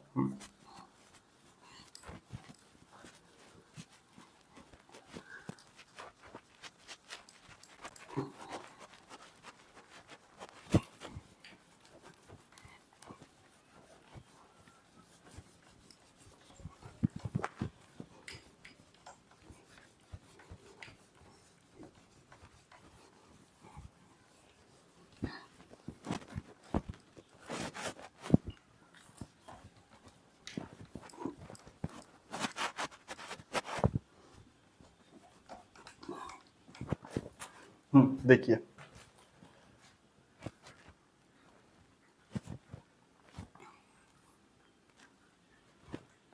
CH2 प्लस,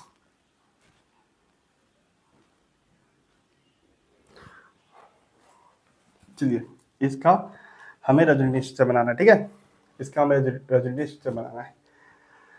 चलिए तो देखो,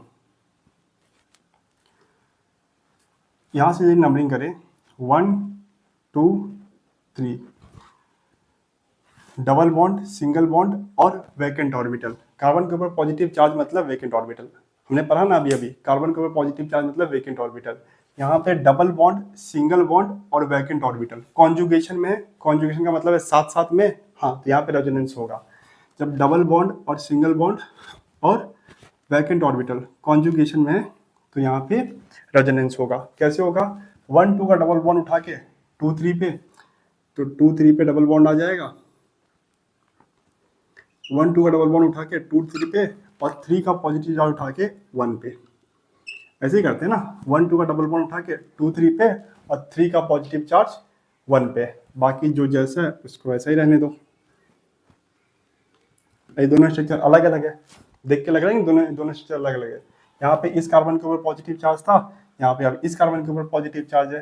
रिंग में 3 डबल बॉन्ड था, अभी 2 ही डबल बॉन्ड है, तो दोनों अलग अलग रेजोनेटिंग स्ट्रक्चर है। ठीक है, चलिए और होगा रेजोनेंस, क्या आगे भी होगा रेजोनेंस? एक तो हो सकता है कि हम यहाँ से कर दे 1 2 3, तो 1 2 का डबल बॉन्ड उठा के हम 2 3 पे रख दे, और 3 का पॉजिटिव चार्ज 1 पे रख दे। यदि हम ऐसा करते हैं तो हमको यही स्ट्रक्चर मिल जाएगा। तो क्या रेजोनेंस से रिपीट होना चाहिए? नहीं। यदि आप ऐसा करोगे कि 1 2 3 करके 1 2 का डबल बॉन्ड 2 3 पे, और 3 का पॉजिटिव चार्ज उठा के 1 पे, तो आपको फिर से यही मिल जाएगा। और अभी अभी हमने पढ़ा है कि रेजोनेंस में कोई भी स्ट्रक्चर रिपीट नहीं होना चाहिए, तो ऐसा नहीं करेंगे। पर यहाँ पे देखिए फ्रेंड, 1 2 3, ये भी तो कार्बन है ना, ये भी कार्बन ही है ना। और कार्बन के ऊपर पॉजिटिव चार्ज मतलब वैकेंट ऑर्बिटल, कार्बन के ऊपर पॉजिटिव चार्ज मतलब वैकेंट ऑर्बिटल। तो डबल बॉन्ड, सिंगल बॉन्ड और positive charge, double bond, single bond, positive charge, क्या कॉन्जुगेशन में है? मतलब साथ साथ है। हाँ, साथ साथ है, तो यहाँ पे रेजोनेंस होगा। तो कैसे करेंगे रेजोनेंस बताइए? 1 2 का डबल बॉन्ड उठा के 2 3 पे, 1 2 का डबल बॉन्ड उठा के 2 3 पे, और 3 का पॉजिटिव चार्ज उठा के 1 पे। बाकी जो जैसा है उसको वैसे ही रहने दो, CH2 प्लस। ठीक है, देखिए सारे कंडीशन पूरे हो रहे होंगे। रेजोनेंस के कंडीशन भी आपको देखना है, ठीक है ना। क्या था रेजोनेंस की condition? Position of all the atom remain same. तो जितने भी एटम है, हर एक एटम की पोजीशन सेम है। देखो ये कार्बन यहाँ पे था, इसमें भी यहाँ पे है, इसमें भी यहाँ पे है। ये कार्बन यहाँ पे था, इसमें भी यहाँ पे हाइड्रोजन यहाँ पे था, है। जितने भी एटम है उनकी पोजीशन क्या होनी चाहिए, सेम होनी चाहिए। तो position of all the atoms would be remain same. उसके बाद position of sigma bond remain same. जितने भी रेजोनेंस स्ट्रक्चर है वहाँ पे पाई बॉन्ड की पोजीशन शिफ्ट हो रही है, पर सिग्मा बॉन्ड की पोजीशन शिफ्ट नहीं हो रही है। देखो ये सिग्मा बॉन्ड है, ये सिग्मा बॉन्ड है, ये सिग्मा बॉन्ड है, ये सिग्मा बॉन्ड है, ये सिग्मा बॉन्ड है, और यहाँ पे ये सिग्मा बॉन्ड है। तो क्या सिग्मा बॉन्ड की पोजीशन चेंज हो रही है? नहीं। पाई बॉन्ड की, ये पाई बॉन्ड उठ के यहाँ पे चले गया, ठीक है ना, ये पाई बॉन्ड उठ के यहाँ पे आ गया। तो पाई बॉन्ड की पोजीशन चेंज हो रही है, पर सिग्मा बॉन्ड की पोजीशन चेंज नहीं हो रही है। जितने भी एटम है सारे के सारे प्लेनर होना चाहिए, तो सारे एटम प्लेनर है। अब कैसे पता चलेंगे, पता करेंगे कि सारे के सारे एटम प्लेनर है कि नहीं? तो सारे एटम का हाइब्रिडाइजेशन जो है वो सेम होना चाहिए। जितने भी एटम है उनके हाइब्रिडाइजेशन क्या कैसा होना चाहिए? सेम होना चाहिए। हाइड्रोजन निकालने आपको आता है, कैसे निकालते हैं? Sigma bond plus lone pair, sigma bond plus lone pair. तो इस कार्बन के पास कितना सिग्मा बॉन्ड है? देखो ये तो एक सिग्मा बॉन्ड है, और दो हाइड्रोजन के साथ जो बॉन्ड बना रहा है वो भी सिग्मा ही होगा क्योंकि सिंगल बॉन्ड है। तो इस कार्बन के पास 3 सिग्मा बॉन्ड है। क्या इस कार्बन के ऊपर कोई भी लोन पेयर है? कार्बन के ऊपर पॉजिटिव चार्ज, इसका मतलब लोन पेयर नहीं फ्रेंड। कार्बन के ऊपर नेगेटिव चार्ज, इसका मतलब लोन पेयर।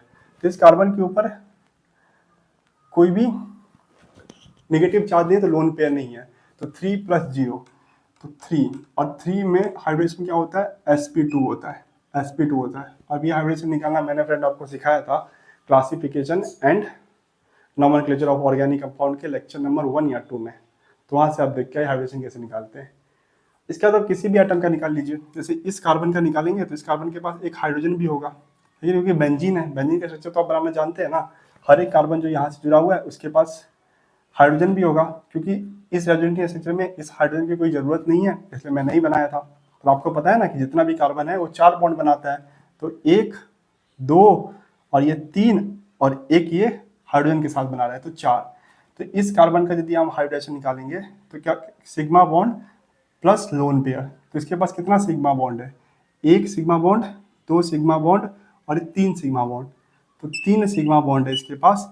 क्या इसके पास लोन पेयर है? नेगेटिव चार्ज का मतलब लोन पेयर। तो क्या इसके पास कोई भी नेगेटिव चार्ज दिख रहा है? नहीं, तो 0 लोन पेयर। तो 3 सिग्मा बॉन्ड है, और 3 के साथ हाइब्रिडेशन क्या बनेगा? sp2। तो आप किसी भी एटम का, आप जो जितने भी एटम रेजोनेंस में पार्टिसिपेट कर रहे हैं, आप किसी भी एटम का आप हाइब्रिडेशन निकालिए, sp2 ही आएगा। ये हाइड्रोजन रेजोनेंस में पार्टिसिपेट नहीं कर रहा है, ये हाइड्रोजन रेजोनेंस में पार्टिसिपेट नहीं कर रहा है, तो उसका हाइब्रिडेशन मत निकालना। यहाँ पे ये वाला कार्बन और ये जो रिंग के जो 6 कार्बन है वो हाइब्रिडेशन में पार्टिसिपेट कर रहे हैं, इसीलिए उनका हाइड्रोजन निकालना जो कि sp2 होगा। ठीक है, चलिए अब हम अपना आगे करते हैं। अब यहाँ पे भी हम क्या कर सकते हैं? यहाँ पे कर सकते हैं 1 2 3। तो 1 2 का डबल बॉन्ड उठ के 2 3 पे, और 3 का पॉजिटिव चार्ज उठ के 1 पे। कर सकते हैं ऐसा, 1 2 का डबल बॉन्ड उठ के 2 3 पे और 3 का पॉजिटिव चार्ज 1 पे। यदि आप ऐसा करोगे फ्रेंड तो आपको फिर से यही स्ट्रक्चर मिल जाएगा, आपको फिर से यही स्ट्रक्चर मिल जाएगा। तो क्या रेजोनेंस में स्ट्रक्चर रिपीट होना चाहिए? नहीं, तो ऐसा हम नहीं करेंगे। तो क्या ये वाला स्ट्रक्चर जो हम ऐसा यदि हम करेंगे कि 1 2 का डबल बॉन्ड उठा के 2 3 पे और 3 का पॉजिटिव चार्ज उठा के 1 पे, यदि हम ऐसा स्ट्रक्चर बनाएंगे तो ऐसा स्ट्रक्चर हमारे पास पहले से ही है, तो रेजोनेंस स्ट्रक्चर में काउंट नहीं होगा। पर यहाँ से कर सकते हैं हम, देखो 1 2 3 यहाँ से कर सकते हैं।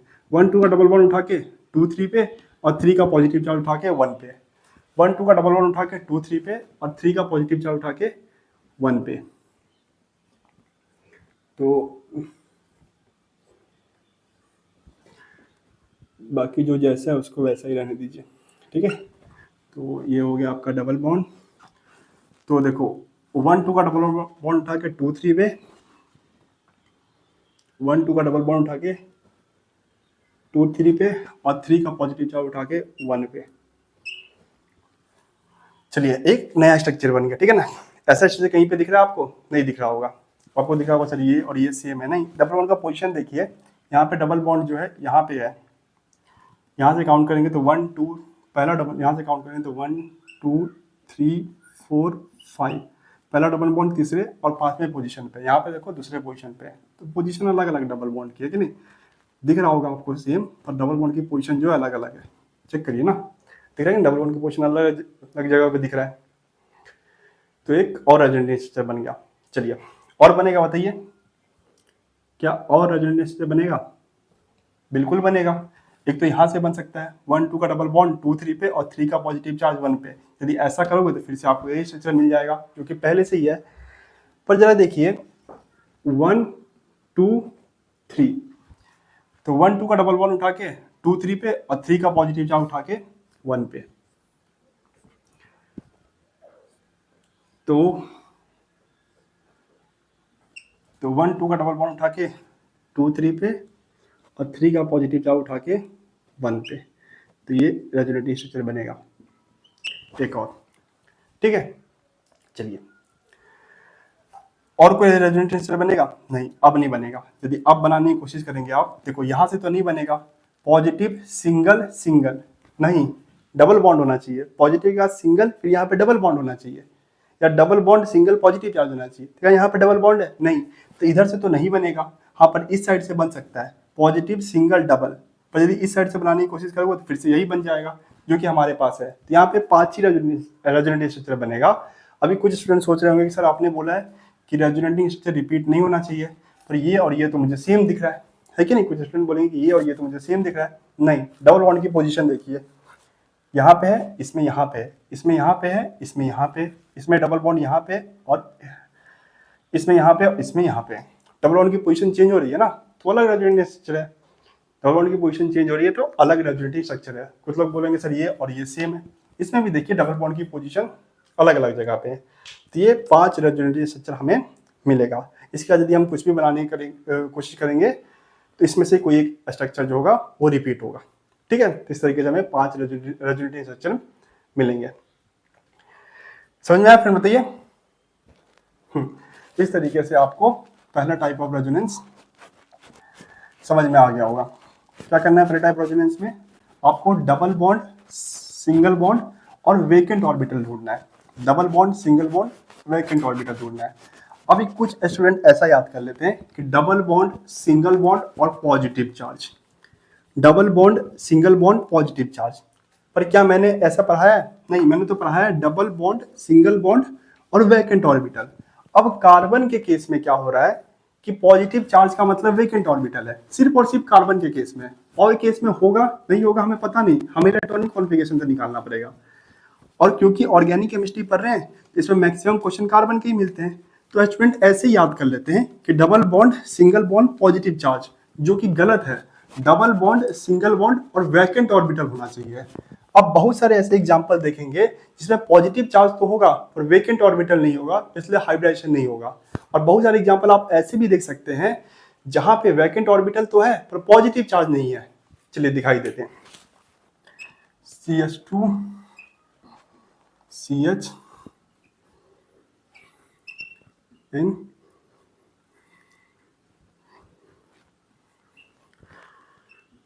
बताइए क्या यहाँ पे हाइब्रिडेशन होगा? देखो क्या है hybridisation? Double bond, single bond और वैकेंट ऑर्बिटल, ये हाइब्रिडेशन पहले टाइप का, सॉरी हाइब्रिडेशन नहीं, रेजोनेंस। पहले टाइप का रेजोनेंस हमारा यही है कि डबल बॉन्ड, सिंगल बॉन्ड और वैकेंट ऑर्बिटल, पॉजिटिव चार्ज नहीं, डबल बॉन्ड, सिंगल बॉन्ड और वैकेंट ऑर्बिटल। अभी कार्बन के ऊपर पॉजिटिव चार्ज था तो हमने देखा था कार्बन के केस में पॉजिटिव चार्ज का मतलब होता है वैकेंट ऑर्बिटल। मतलब किसी भी कार्बन के ऊपर पॉजिटिव चार्ज है इसका मतलब है कि उस कार्बन के पास एक वैकेंट, एक खाली ऑर्बिटल है। पर नाइट्रोजन के ऊपर पॉजिटिव चार्ज है, क्या उसके पास वैकेंट ऑर्बिटल है? यदि होगा तो दिखाएगा, नहीं है तो नहीं दिखाएगा। तो नाइट्रोजन का इलेक्ट्रॉनिक कॉन्फ़िगरेशन लिखते हैं। तो नाइट्रोजन का एटॉमिक नंबर 7 है, तो इसका इलेक्ट्रॉनिक कॉन्फ़िगरेशन जो हो जाएगा 1s2 2s2 और 2p3, यही हो जाएगा इसका इलेक्ट्रॉनिक कॉन्फ़िगरेशन। और इसका जब हम ऑर्बिटल डायग्राम बनाएंगे तो 1s में 2, 2s में भी 2 और 2p में 3, 2p में 3 इलेक्ट्रॉन, 2p में 3। और 1s का हमें नहीं देखना है, हमें आखिरी शेल का ही देखना है। बॉन्डिंग में आखिरी शेल ही आता है।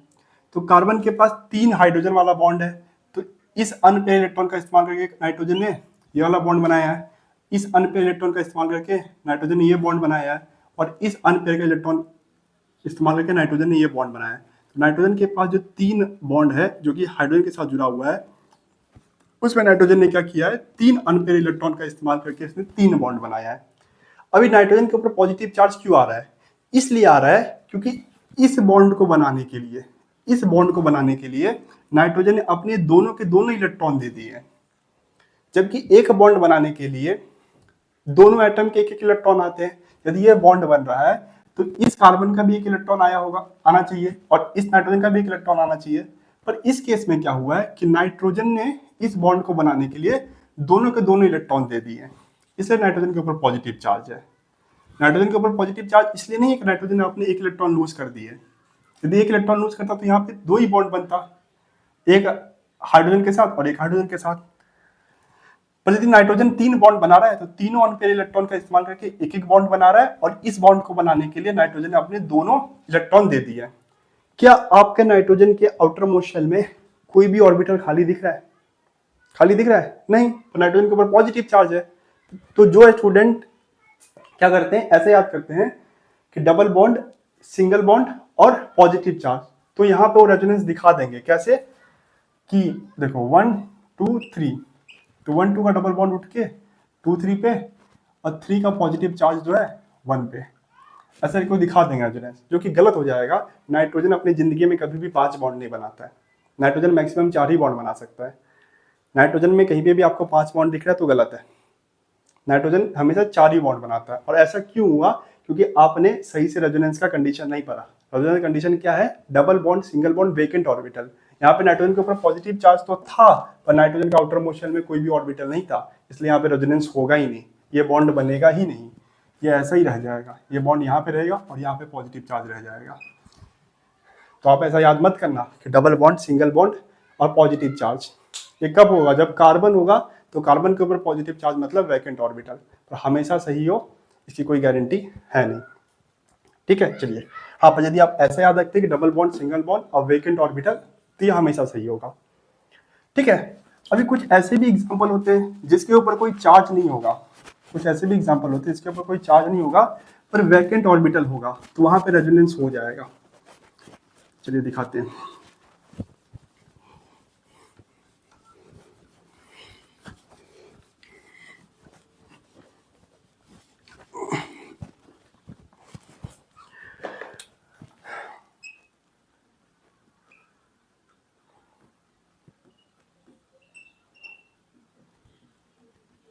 तो क्या है रेजोनेंस की condition? Double bond, single bond और वेकेंट ऑर्बिटल। तो देखो, डबल बॉन्ड, सिंगल बॉन्ड और ये बोरोन है। बोरोन के ऊपर कोई भी पॉजिटिव चार्ज नहीं है, पर बोरोन के पास वेकेंट ऑर्बिटल है। ये हमें कैसे पता चलेगा? जब हम बोरोन का इलेक्ट्रॉनिक कॉन्फ़िगरेशन लिखेंगे।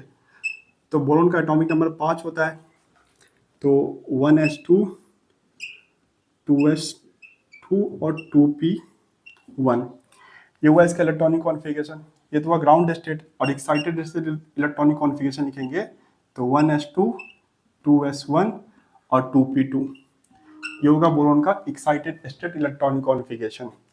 अब बोरोन का जब ऑर्बिटल डायग्राम बनाएंगे तो 1s में 2 इलेक्ट्रॉन और 2s में 1 इलेक्ट्रॉन और 2p में 2 इलेक्ट्रॉन, तो 2p में 2 इलेक्ट्रॉन। तो यहाँ पे बोरोन ने 3 बॉन्ड बनाया है, 1 2 3। तो इस अनपेयर इलेक्ट्रॉन का इस्तेमाल करके बोरोन ने ये बॉन्ड बनाया, इस अनपेयर इलेक्ट्रॉन का इस्तेमाल करके बोरोन ने ये बॉन्ड बनाया और इस अनपेयर इलेक्ट्रॉन का इस्तेमाल करके इस बोरोन ने ये वाला बॉन्ड बनाया। फिर भी बोरोन के पास एक ऑर्बिटल खाली है कि नहीं खाली है कि नहीं? बोरोन के ऊपर कोई भी पॉजिटिव चार्ज नहीं है, क्योंकि बोरोन ने कोई भी इलेक्ट्रॉन लूज नहीं किया है। तो बोरोन के ऊपर कोई भी पॉजिटिव चार्ज नहीं है, फिर भी बोरोन के पास एक ऑर्बिटल खाली है। और हमारा कंडीशन क्या कहता है कि डबल बॉन्ड, सिंगल बॉन्ड और वेकेंट ऑर्बिटल। तो डबल बॉन्ड, सिंगल बॉन्ड और बोरोन के पास वेकेंट ऑर्बिटल है कि नहीं है? तो यहाँ पे हो जाएगा रेजोनेंस। कैसे होगा? तो ये बॉन्ड टूट जाएगा,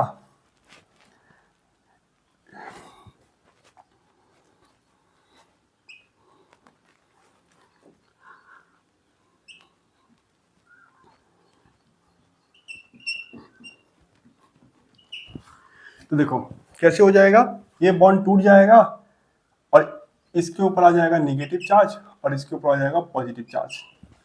क्यों नेगेटिव चार्ज? क्योंकि इस बॉन्ड के दोनों इलेक्ट्रॉन इस कार्बन ने ले लिया, इस बॉन्ड के दोनों इलेक्ट्रॉन इस कार्बन ने ले लिया, इसलिए कार्बन के ऊपर नेगेटिव चार्ज। क्योंकि इस बॉन्ड में एक इलेक्ट्रॉन इसका भी था, इसका भी था, तो इसका एक इलेक्ट्रॉन छीन लिया, तो इसके पास एक एडिशनल इलेक्ट्रॉन आ गया, तो इसके ऊपर नेगेटिव चार्ज, और इसका एक इलेक्ट्रॉन चले गया तो इसके ऊपर पॉजिटिव चार्ज। अब ये कार्बन क्या करेगा, इस लोन पेयर का इस्तेमाल करके यहाँ पे एक बॉन्ड बना देगा। आपने पढ़ा था ना कि लोन पेयर से हम पाई बॉन्ड बना सकते हैं और पाई बॉन्ड से हम लोन पेयर बना सकते हैं, दोनों कर सकते हैं। तो कार्बन के ऊपर नेगेटिव चार्ज मतलब लोन पेयर, तो इस लोन पेयर का इस्तेमाल करके ये कार्बन यहाँ पे बॉन्ड बना देगा। इस लोन पेयर का इस्तेमाल करके क्या करेगा, कार्बन यहाँ पे बॉन्ड बना देगा। ये पॉजिटिव चार्ज यहाँ पे रह जाएगा और बोरोन के ऊपर नेगेटिव चार्ज आ जाएगा। बोरोन के ऊपर नेगेटिव चार्ज क्यों आ जाएगा, अब जब बॉन्ड बन गया है फ्रेंड, तो बॉन्ड बनने के बाद इसमें एक इलेक्ट्रॉन इस कार्बन का और एक इलेक्ट्रॉन बोरोन का, तो बोरोन के पास एक एडिशनल इलेक्ट्रॉन आ गया है कि नहीं, बोरोन के पास एक एडिशनल इलेक्ट्रॉन आ गया। किसने दिया, इस कार्बन ने दिया है, इसलिए इसके ऊपर नेगेटिव चार्ज आ गया। तो ये हो गया रेजोनेटिंग स्ट्रक्चर। तो यहाँ पे आप देख रहे थे कि डबल बॉन्ड, यहाँ पे आपने देखा कि डबल बॉन्ड, सिंगल बॉन्ड और पॉजिटिव चार्ज नहीं था, पर double bond, single bond, vacant orbital था, तो यहाँ पे रेजोनेंस हो गया। ठीक है, समझ में आ गया, ठीक है ना, समझ में आया। जैसे मतलब आप लोग में से कुछ लोग ये तो नहीं सोच रहे हैं सर यहाँ पे तो पॉजिटिव चार्ज था, यहाँ पे नेगेटिव चार्ज था, वो कहाँ पे गया, क्योंकि आगे इलेक्ट्रॉन दे दिया ना। जब इसके पास इलेक्ट्रॉन था तब नेगेटिव चार्ज था ना, अब उठा के इलेक्ट्रॉन इस बॉन्ड में ट्रांसफर कर दिया। तो जब एक बार बॉन्ड बन गया तो इस बॉन्ड में से एक इलेक्ट्रॉन इसका, एक इलेक्ट्रॉन इसका, तो जो एडिशनल इलेक्ट्रॉन इसके पास था वो तो अब बोरोन के पास चले गया, इसलिए बोरोन के ऊपर नेगेटिव चार्ज हो गया।